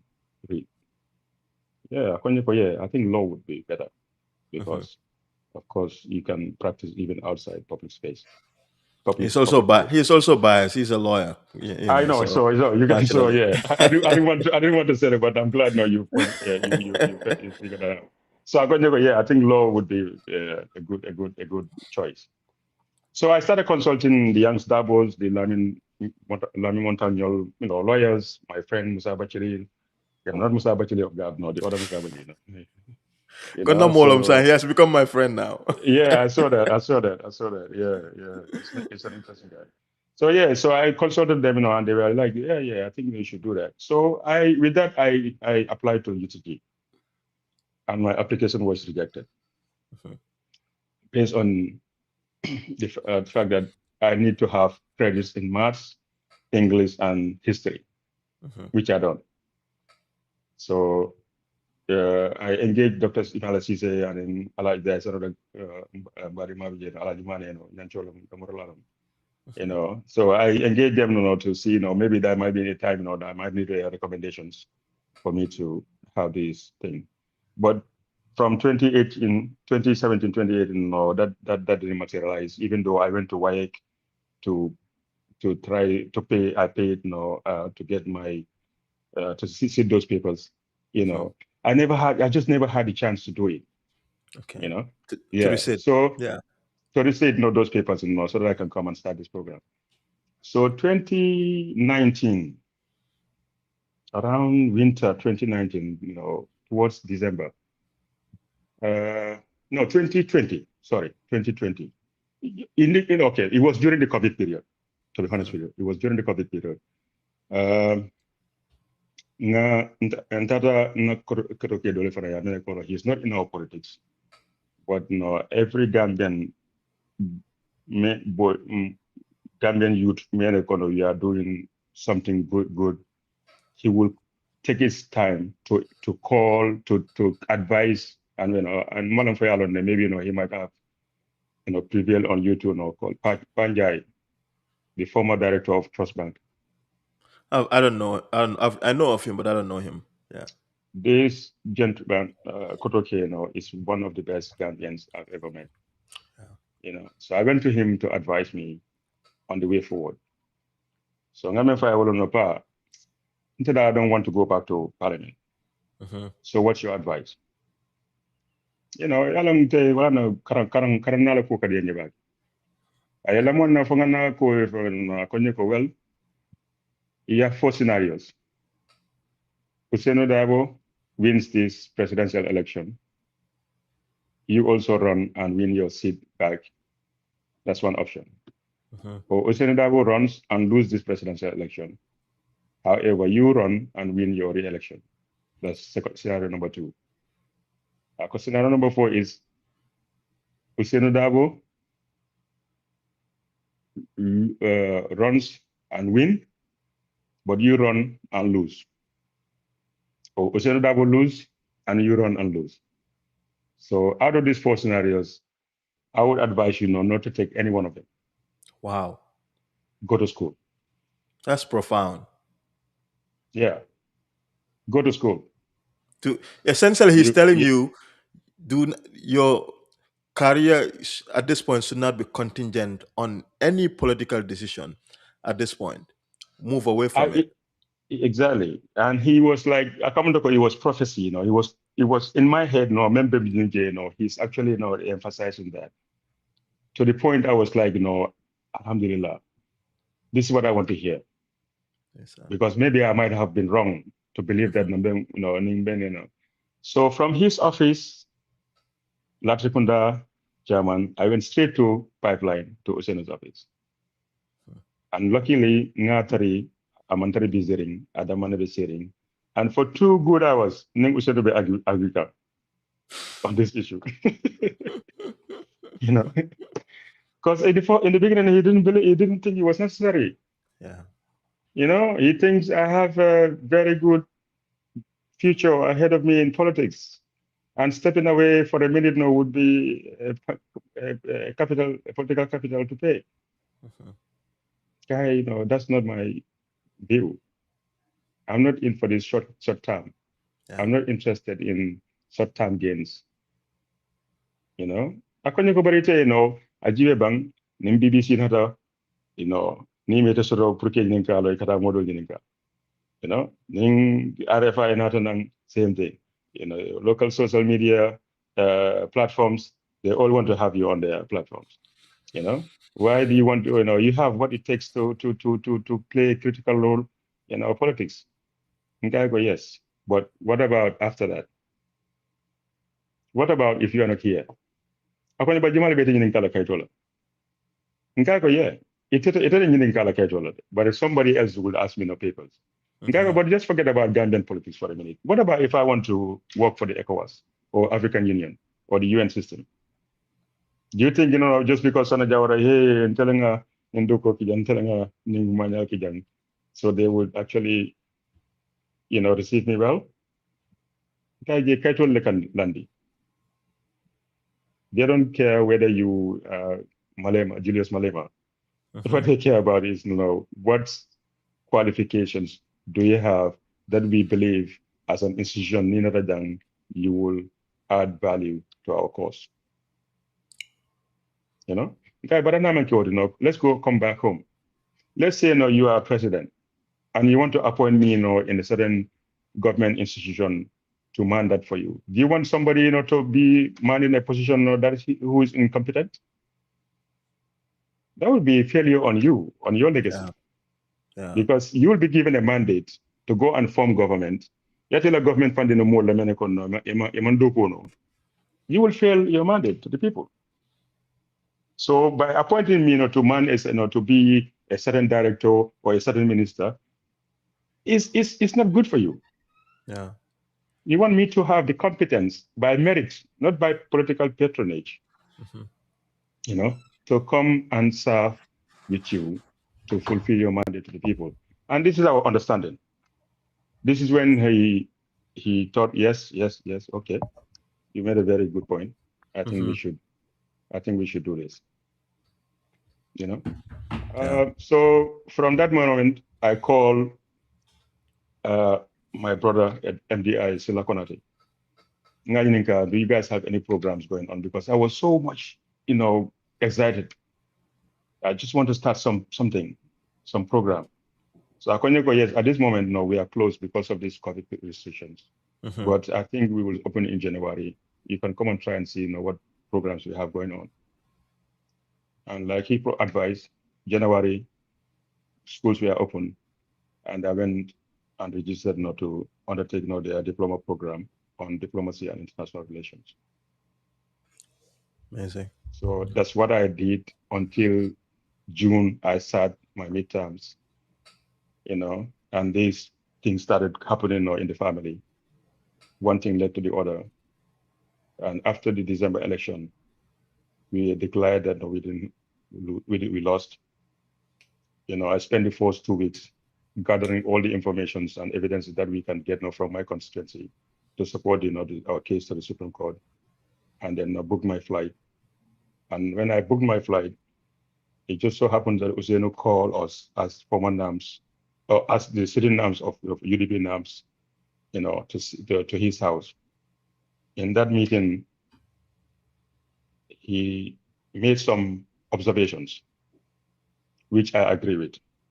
In fact, I doubled down to support his view to the rest of my colleagues. But immediately after the meeting, I came and sat before him in Kai Kontekata America. Adninga Karamusoro Mbatala. And that's what I did. What So was the but are you able to share publicly what was the meeting, the action item that you agreed on or you agreed with in the meeting from him? no, if you don't mind, let's not Oh, of dwell course, into that. absolutely, absolutely, yes, no, absolutely. Yeah. Okay, and then you told him you sat before him, America, and Yeah. you will further your education. Yeah. Yeah. Yeah. It was like, yeah, but what about the other thing we discussed? Okay, yes. This is part of that. Yeah, same process. My only challenge was Mafa, in that meeting when I was leaving.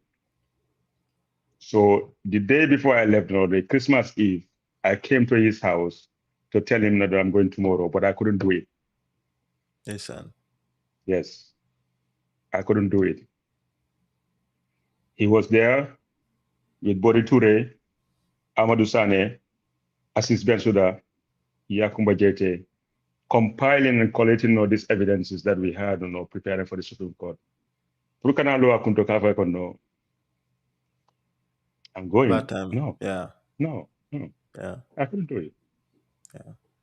Bad timing. But I'm glad after my graduation, Hussein called to congratulate me and said I made the right decision. That was, you know, Yeah, it's a yeah, big deal. Yeah. yeah, yeah.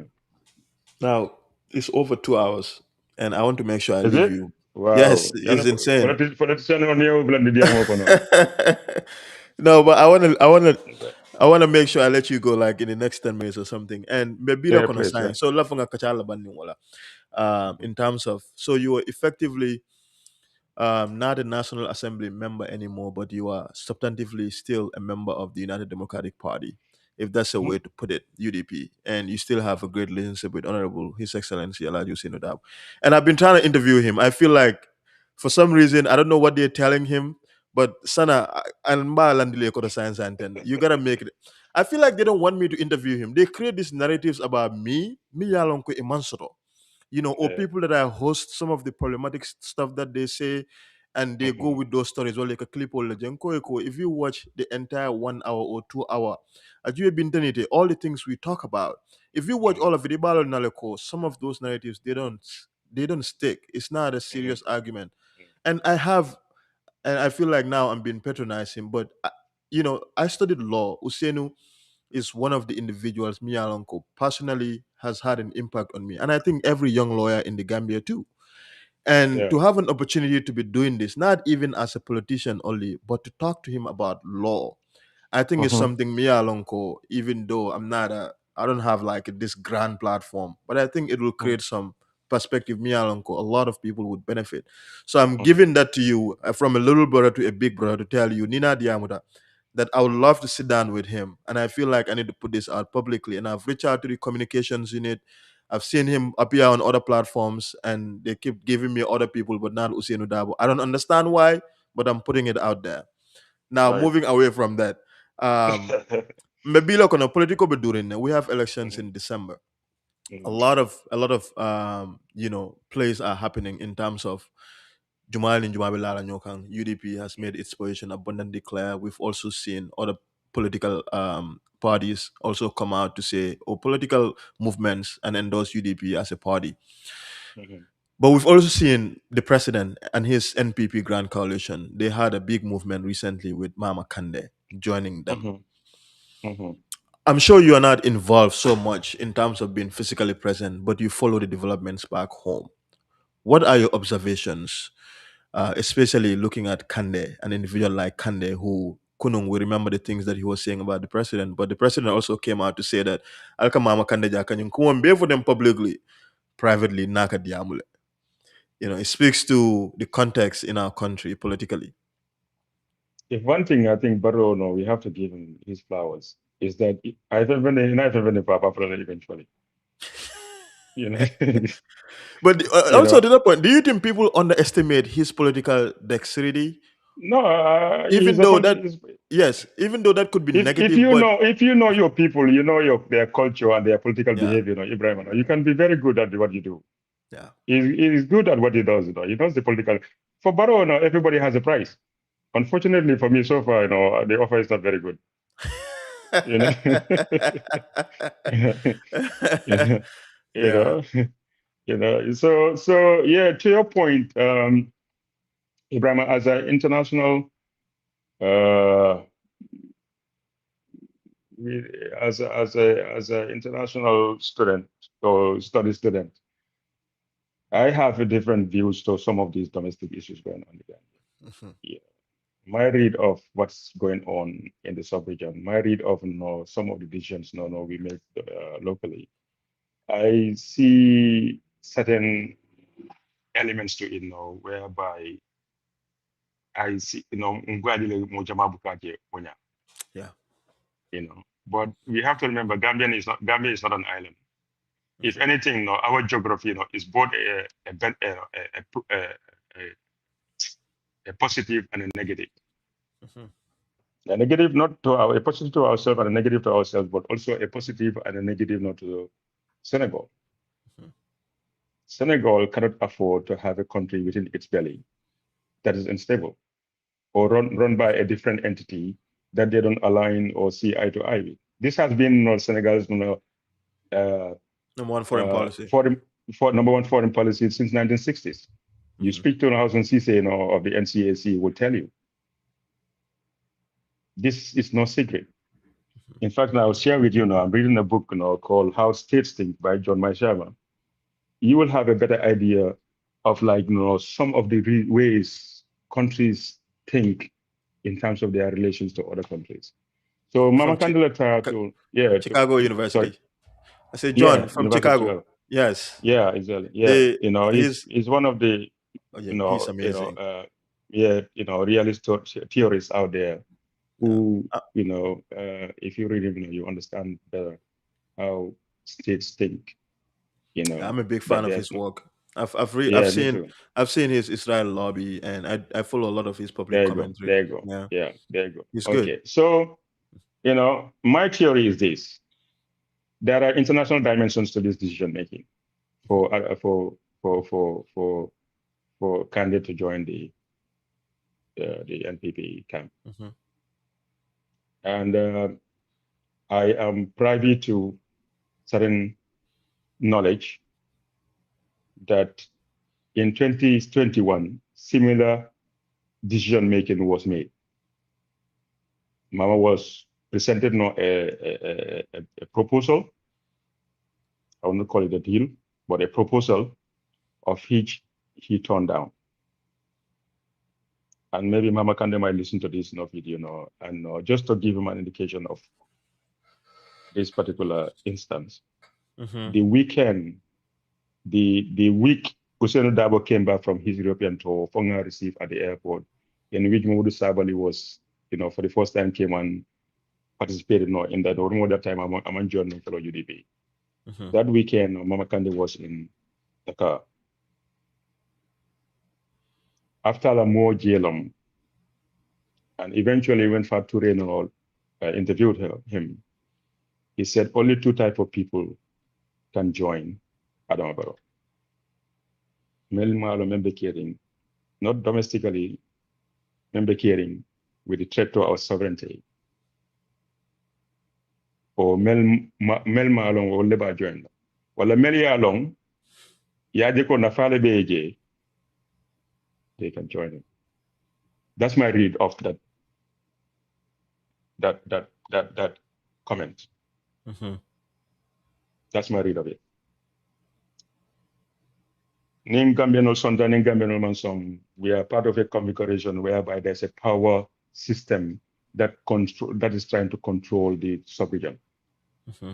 This power system has their key players in the Cote d'Ivoire's, in the Dakar's, Mexico, they have to maintain what is left of this control.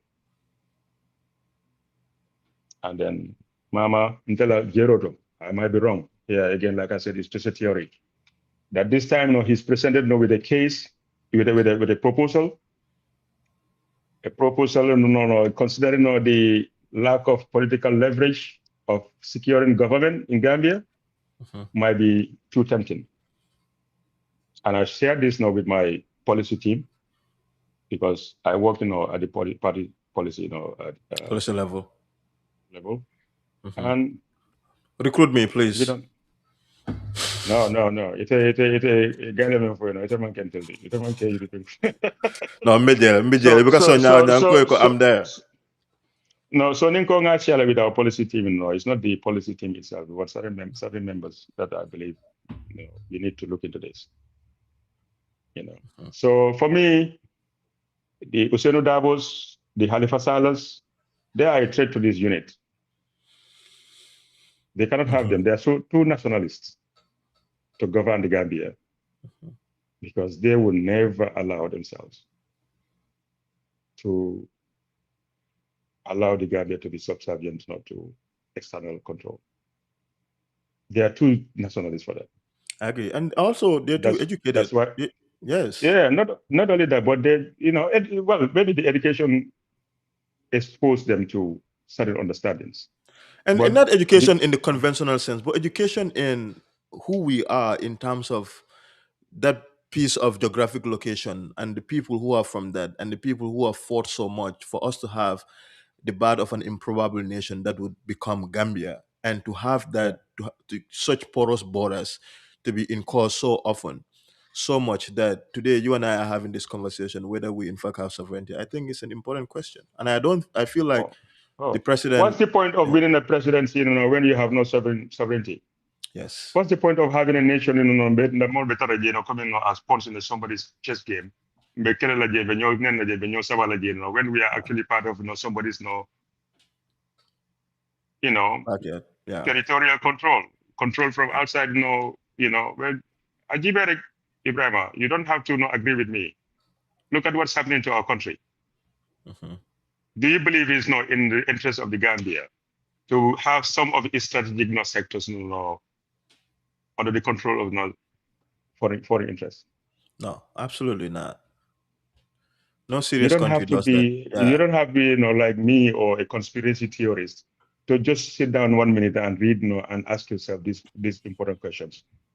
Do you think the Gambia is in a better position to safeguard its sovereign integrity the way things are panning out? 2018, the French government gave Gambia 26 million euro to support our security sector reform. Security sector reform not cool Satakatinya. We started seeing all kinds of people, consultants, you name it, just frustrating the whole process. Some EU members, including Laios, who was the EU representative at the time, was frustrated to the point he was leaning on the people like myself and the Madi Jobates to say, hey, this is your program. This is your national program. It's not mine. Take ownership of it.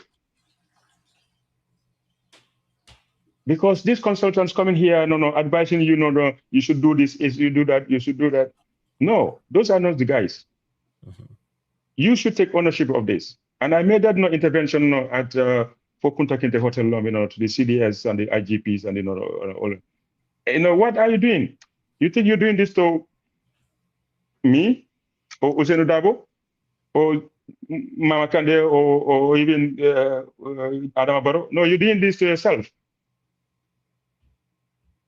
We need a security sector or a security outfit that is meant meant for purpose. We cannot sustain our security. It's a big toll on our budget, but yet we don't want to actually equip them with the necessary tools to do their job. Yeah.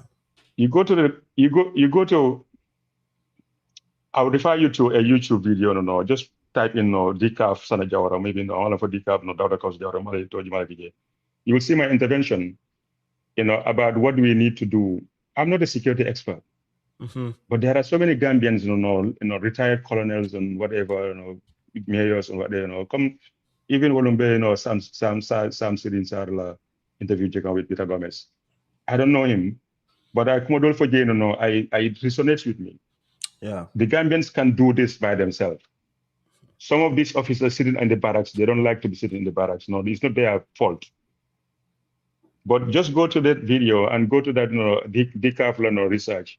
Only 4% of the Gambian armed forces know what their act, the Gambian Armed Forces Act is. Well, the 96%, that's 96 people out of every 100, they don't even know what they're doing. Every 100, only 4 people get an idea of what our job is. The other 96 don't know. Ibrahima. No, yeah, that's a crazy survey. It was conducted by DCAF. That's the Geneva office for security sector governance. I work with them very closely. But this is alarming. Yeah. Those people need retraining. And amanke ela faulty. Amanke ko they don't want to. It's just that they are not asked in the first place. So what sort of chief of armed force would sit at his comfort zone and see that program get through? That's why UDP government is saying security sector reform agenda of ours is not even political. It's necessary. It's national policy. It should be owned by the army, by the navy, by the prison services, by the immigration services, by the police. All these security sector institutions should partake, lead. You have Gambians who will come in and work pro bono to help us develop the right policies. But if there's no political will, to see these projects through. In Sicilian for some and security sector reform, I take a lot. Yeah. Yeah. Now, final question. I hope that I don't add another question to it, but the final conversation I want to ask you is that in terms of Itafon, one, what is next for you? I'm really curious to ask you that because I mean, it's an open secret that Gambia needs its brightest people. And as much as we're all here, you and I are going to school, we're getting as much conventional academic qualification as possible. We're also working to get necessary experience and expertise, but we're also contributing with what's happening back home. Now, I want to ask you what happens next in terms of your own career. Um, Ministerial position, National Assembly again, policy specialist. What is there next for you? One, but finally, I hope is the question of UDP and its chances for the upcoming elections, given the dynamism of what's unfolding before all of us in the country. Now, the smaller opposition parties don't want to go and rally behind the candidacy of Honorable Alaji Usainu Dabo for various reasons. But one of those reasons that they peddle is the fact that the candidacy of Dabo, as much great as he is not enough to win elections in the Gambia. Whatever they ground that on, most people are unable to explain. But do you think this is an election for Dabo to win, or is one that you think the tide could shift depending on who else UDP is able to have on their side? But really, the basic question is, what are UDP's chances for the upcoming elections? One, and what are your next moves yourself in terms of professional work that you envision to do for the country? Right. Let's start with myself. Mhm. What are my plans? I don't know, Ibrahim, to be honest with you. I'm scared to death. Manafisira Jang, but after hearing that audio from a certain policymaker, Sirinjai. I'm not going to go there because Gambians like to personalize issues. But we gotta call them for what they have, and Ankoro. We have to Yeah. call things and people by their names, and I think that's one of the problems. No, Because I'm not saying that I cannot yes, mention his name, but what I'm yes, saying is, sometimes, just because you mention a name, some people, not just, leave the focus on, the issue and then start addressing that person. that's true. Good point. So for me, that is government policy. That's policy. Mhm. That is a state-sanctioned tribalism in the Gambia. To the point that it scares me to death. That if I should come home and want to come in any capacity, whether in government or in the private sector, my fear is my tribe is going to be a factor to undermine, kill whatever investments I want to make because I come from a certain tribe. Mhm. And what makes what main Genasilan Diakoto, because it is not coming from senior thing wala sifa. Senior man problems of the Gambia. Mhm. We all come from communities, you can tell, we have no problem with each other. But government is actually sanctioning division across, along tribal lines just to maintain power. Ni momo de manson in okay, we'll see.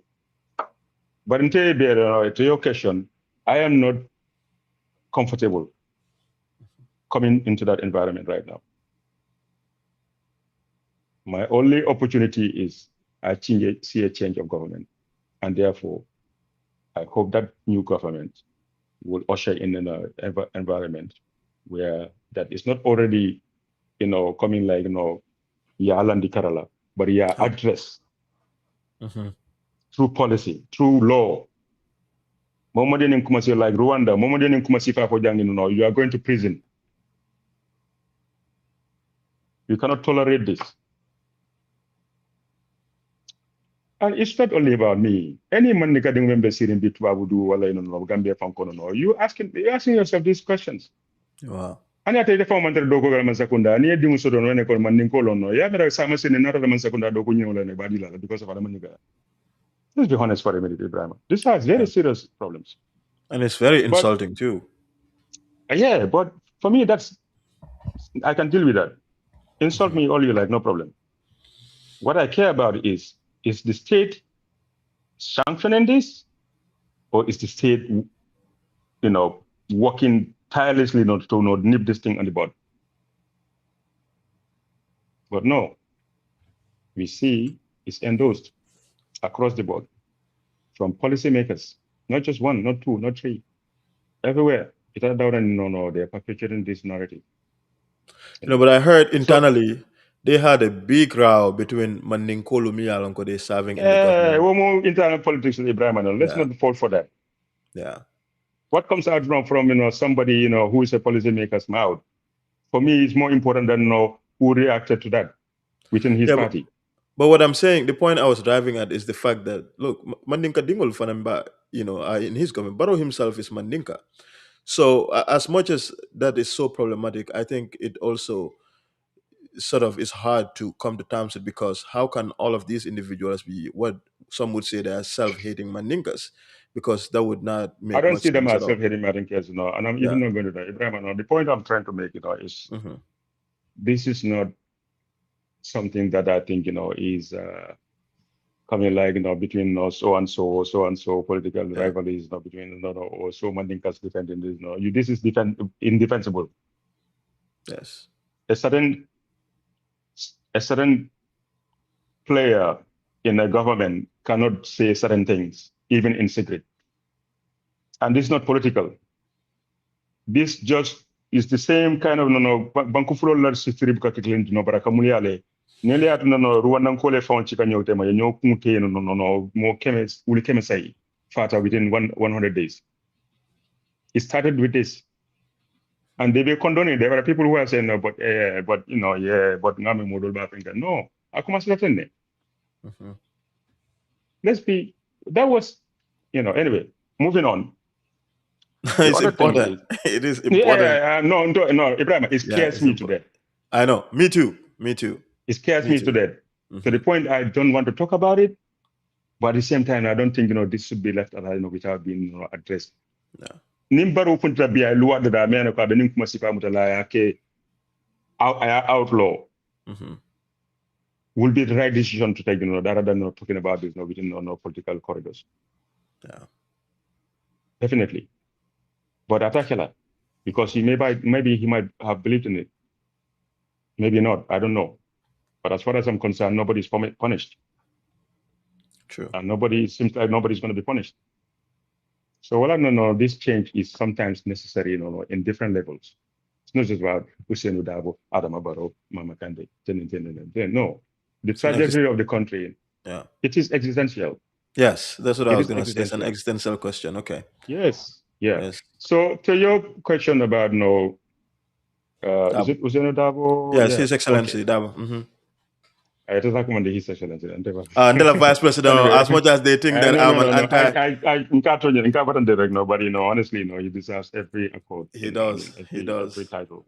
Yes. It's just I I just grow into liking him that much, whereby I sometimes got it that way, but it's not even there. But yes, Usman, Ibrahim, there's this argument that Hussein is not electable Hmm. because there's this certain public perception about him which he cannot just brush off, which is true. We have tried every time, sometimes the more you're trying to fight back, the more it's it's counterproductive, and the more it actually backfires. Sometimes even not telling the truth would backfire on you, depending on who's saying it, you know. But I agree with that. However, anybody in the Gambia, who says to me that no, they are more electable, than Dabo. Hussein Dabo, Hmm. I ask how? Tell me Yeah. how? Good question. Or we need a charismatic leader. Okay? Was Mama Kandi not more charismatic than Usain Dabo? Was Halifa Saleh not charismatic? Was Esafal not charismatic? What was Abla Jame not charismatic? But they went to the same market to sell their products, and Usain Dabo beat some of them, by 30 to 1. some by 17-1, some by 14-1. Sorry, 14-1. Apart from Adama Barrow, he's the only one who can say no, Molian Telegana Kanu than Usenu Dabodi. But the rest of them cannot say that. They have no evidence to back that claim. Ibe patadolo wafika, mfana patadolo wafika, nindo fana patadolo wafika. Ndata mar say kilometer. American patadolo sang to eat because it is in their benefit. I want to buy my potato more than your potato 10 times or 30 times. They go and say, Italy, more left to tell the potato like that. It doesn't even, okay, now man get Gambia. In your school, you cannot go and make this kind of argument, and expect to get away with it. You cannot. It's not based on evidence. It's not based on logic. All we are talking about is, and I understand the argument from the other side. Usenola two last records is 238,000 votes out of 900 and something thousand. It's not enough for him to win. And that's what we are saying, Ibrahima. Yes, we agree, it's not enough. But ni ita lanka. Ni mfana ya talaka. Odo fana ya talaka. Abeganyenele. Connect. 2016, Adama Barrow la UDP support daman sat no maybe at Ganyela against Yajame and beat him by 18,000 votes. But because Halifa Saleh nata attack Ahmad Bana ta attack Asad Toure attack Maifati attack Henry Gomez attack Oje Jallow attack Aganyeta. All they have to query about, Wolong, do our policies ninganya the fapareta do they align? Until after in education. How can we reconcile those two to make sure that ninga government secure, we can go on to implement that agreement than saying until after the ministerial position until after the leadership position until after the vice president. Ibrahima, omanke bankudo, omari manke nata mana pruka bankudo. Wanata le pruka palaso nyini. Alinga tonya fonyoy. I can do the same thing. Mote wol mol kono mena kono karantanti wala kunintanti wala kodosundi wala tamatanti. No jamale kodosudanti bari. Iman tamanti man kuninti man karanti. Bari nintanga kubule ifane kudol bula dolye. I'm pretty sure in a party of form some of those people need that head to head across the Gambia. Ma fo kombo damande bar kata fo bolon ko de kana. Mbe jamale gagnele kono de. Mbe jamale gagnele kono de. Sakano manata UDP mbag. Kuma banda. But what I'm saying is Ousainou Darboe is the most likable candidate according to the polls, according to the opinion poll, the electoral poll, than any other Gambian being. Obankoka. Mensa proof no. Uncle Halifa Saleh had 33,000 votes in the last election. Mama Kande had, with backing of APRC, 105,000. But near the last election, GB, in the in 2023, the parliamentary election, he only got 33,000. So Ninkombala's trend GB la B. Nteko 33,000 GB, that's his trend. When his own party went alone and filled his candidates, and they all lost from 5 members in parliament to 0. SFL. Ousainou Darboe mentioned Serekunda. Well, let's share SFL mentioned Banco Beka. I like it. I like these guys. Don't get me wrong. I'm not criticizing them. I know. But SFL, using Darboe mentioned Buzumbala. I say SFL katro besa bulu no be para fanu mutablo kon. So ning SFL na ko bi katele famous to sat Ousainou Darboe no Banco ka. Ibrahima, for political reasons, yana political is the one profession menako anything goes. More femfene dia resapo. An accountant don't have that liberty. A doctor doesn't have that liberty. Even a teacher doesn't have that liberty to come and say anything they like because a profession does not allow them. Yeah. But politician, no. As a fenkoyo jaya foko no. This is not white. It's green or it's blue. And I loje katika foko na opinion no. these are the kind of people who make this profession known, or sometimes we just don't want to be part of it. You just want to go international. Go and give the Ethiopians your service. Or go to Geneva, work for a better cause, for whatever international trade law, for human rights law, or whatever cause it is, because maybe it might be more fulfilling and you'll be happier. Yeah. Or go to Washington D.C. and work for these lobbyists. And I go as a key as a hitman in Africa, yellow politician or corrupt because you speak their language. I can do that, but is that what I want? Yeah. Lastly, What's that going to take? Yeah. Sorry about it. Now I'm talking all the time. no, you're good. You're good. You're good. You're good. Lastly, what do you make of Lamin Jada winning? What's it called again? I think UMC coming together. If you have any thoughts about that, do you think that could be a viable, um, they could be a viable contestant too, or it doesn't matter? Those people should just pack their bags and come and support a party who has a real opportunity of a real shot at the presidency. You just mentioned the wrong name. The minute said Khalid, I have no comment. Why? The farmer Doma Muso, farmer Muso and the same father. Mhm. Wale Tali farmer Ulu. Oh wow! So it's personal. I have no platform to address Tali publicly. No platform. We are family. Mbarindonglo. So I have no comment on that. I mean, he's a political player. You can talk I about know, I know, no. I the know. polit. Yes. Other people can talk about it, not me.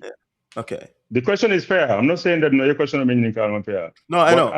I don't have I don't have a basis to even talk about my family, in any way. You Nimmantari kukiling. UMC, not Talib. UMC is a political party. That's what I'm saying. Yeah, it's a little talib for it. So I enough to rephrase no Ngolo UNC. boy, Talib is I'm it? reframing. That, No, I'm reframing. So not put Talib aside. I'm talking about NUP and UMC alliance that they just signed. just do me the please, honor, and let me just address the matter this way. Okay. I listened to Asan Martin like yesterday, our Me interview with too. Kerfado, Yes. which Yeah. was very insightful. And I Very. think for the first time, I read from it, a different picture. For the first time, he appeared on the same platform, not the same platform, but no, on a It's a similar different program one. Yeah. Yeah. with Ibrahim Jara and I think Dr. Jawara, somebody, a Hmm. political analyst, somebody. Because in that particular, uh, so first to your question, I think there might be you know two or more coalitions from apart from the NPP led coalition. Hmm. So I think so. But what is important is we'll go to the Gambians and offer them these options. Yeah. And whoever wins wins. True. However, the point I was talking about, Asan Martin, who is a very good guy to me, Asan Martin took his time and money to come to Upper Fulladu West in 2017 and campaign for me. I Wow. didn't know the guy from Adam. I don't know him. He just came with Sida job and was in Kerserikunda and he was talking to people about supporting me, which I still feel grateful Hmm. for. But allow discussion on Abraham Ajara. What I read there was different from what I read yesterday. However, because what I saw there was that he was touring a very fine line between be an intermediary, sorry, no, a mediator and advocate. Hmm. Hmm. Yes. To the moment I was like, okay, are you part of the people who mediating this, or are you part of the people who are imposing a certain outcome? Because that would undermine your mediation. You're okay, right? You are advocating for a certain end goal, And those who don't agree with you, will have no choice but to quit, Leave. Yeah. to leave, However, yesterday he did came to emphasize that no, he was not doing that, and I'll give him the benefit of the doubt. And all I'm trying to do, say here is, I don't see anybody as a problem in the Gambia. I even I even spoke to Usenu, and I promised him that I'm going to call Hassan Martin, because I don't see any problem that is too much, too big for us to have differences now within the oppositions against the problem we are faced with. Mm-hmm. And he agrees with me. So there's Wow. no animosity. Mm-hmm. There's one of the most misunderstood people in the Gambia is Hussein Odawa. He's a gentleman. He is not a personification of a cult leader. But he's not a cult leader. He's a leader of a team of experts. People tell me, I'm one of the smallest among those. They want to form government, not him, but a team. Government is a team. And some of these people are left terminal. I'll tell you this other thing. I threw in a proposal, which myself, Larry Cisse, Lamin Okoma, Lamin Mane, Lamin Sane, we talked about this, and then we eventually went to party leader. I am informed that the party leader is very amenable to that idea of having a UDP government or UDP-led government and certain key positions, especially in another parliament law, the reforms to give it to certain political party leaders, so that we can have a strong opposition from the parliament to hold the executive accountable. He doesn't want to have an executive who will just have it their way. And he believes that particular leader would have an incentive to play his role, given the fact that he wants to go back to the people after that tenure and say, Nale government did back at parliament. Man of I understand. Yes. So basically, allowing the UDP to have a contentious accountability from people with vested interest, to have a reform program which is going to be headed by another opposition, another party leader. It's in his vested interest to Usenu Dabo cannot do anything at a moment lead in that program. Now, there's a big element of trust. I agree. I understand why, given the history. Well, without trust, what's the point of not talking to each other on a broken and a coalition form?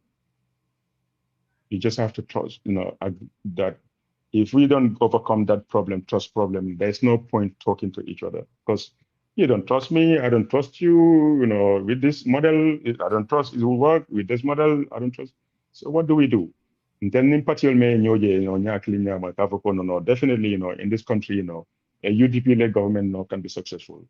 Let's go and see, what policies do they have, on the environment, on the economy, on education, on agriculture, and see whether that aligns with our views.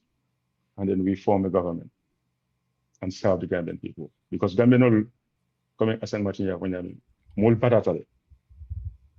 I just saw a synopsis of in an interview with Andre Bakari Baji, which another exceptional guy, I like him personally.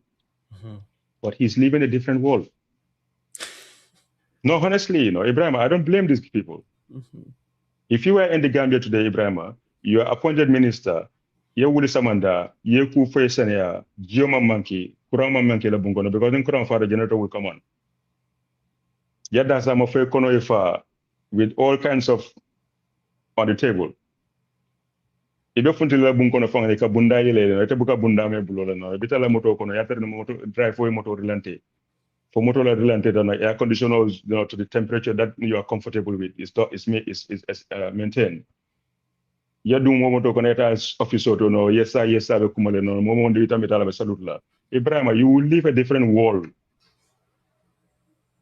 Your reality is different to the ordinary Gambian on the street. Meneko, he just finished school and has no idea when he's going to get a job.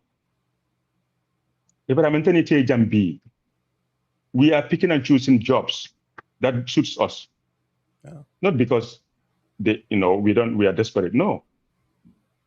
Oh, okay, I would like to do this, and I take it. Mm-hmm. But that same day, I can leave, and by the end of the week, I have another job. I just checked the other week. Same thing, even with the economic situation we are in. Every single month, there are 77,000 new jobs created in this country. 77,000 new jobs every 1 month. But at the peak, you're talking about 200,000 jobs every 30 days. Let's say Gambia just don't do 1% of that, given the size of our population. I think it's a 1% of so way too high bar. It's a too high bar. okay, let's say for example, no, okay, 0.1%, No, I not mean the even bar, 1%. the bar itself in terms of economic comparison. I think we can just look at the So wala nearby nang countries ko, and yeah, if America is at 100, no, tell me one. I'm not comparing them. I'm not yeah. comparing No, them I know what you pa. mean. Yes, yes. America, dala si kemelandi, but tell better si klinda man yun. Hmm. Okay, so I'm not giving them relative comparison. But if America can create 200,000 jobs a month, and we target just 1%, we have 2,000 jobs a month. New jobs, both structural and frictional and otherwise. But Ibrahim, the new didn't cover in Karamunko, NDI Lambang, GTJ Lambang, and UTG Lambang. They are secure jobs. And these jobs are not from government, these are from private sector. Yeah.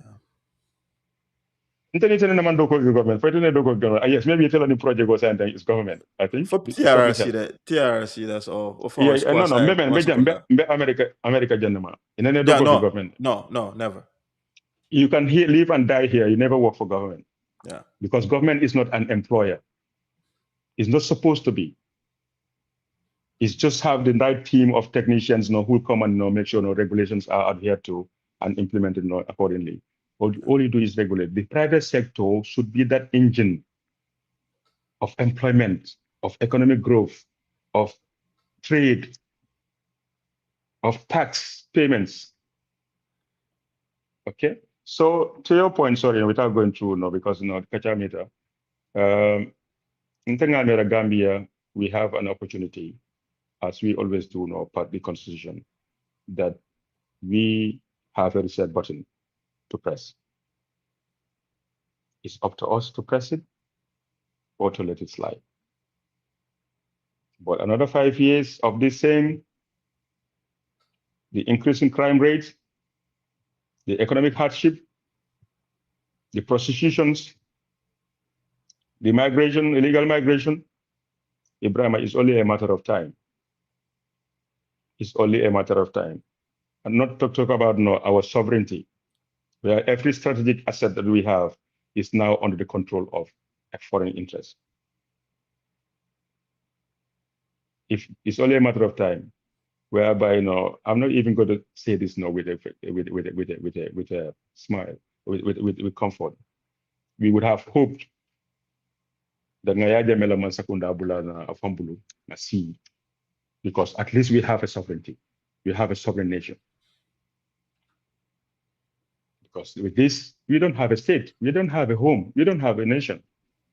And our kids are just going to go wallowing around the world, like you and me are doing now. Yeah, we are better off not to serve, not go home and serve our country. But we have given our productive life to another country who is competing with us in the same geopolitical economy. So I'm sorry, now just No, went over. it's But thank you yeah, very much for this. of course, brother Sana. Thank you so much for being here. Thank you so much for spending literally 3 hours of your afternoon to Whoa, talk to us. But I think it's all worth it, and it's also necessary because thank at you. the end of the day, I don't think there's any better person to spend 3 hours of my afternoon to talk to than you. So I'm very happy that you came. So Mbafulo Yoko Baraka Babake. And it's been really wonderful chatting with you. Thank you. Thank you for having me. Yep. Thank you so much. Thank you all for our audience who stick around the entire time. We appreciate it. This interview is also going to be on YouTube, Dialectic Space Podcast. You can check it out and make sure you share the interview. I told me I'll subscribe. That way you support conversations like this. Tomorrow we're going to be with Coach Pastor Majau of PDYS on the platform at 6 p.m. Gambian time. Coach Pastor Majau.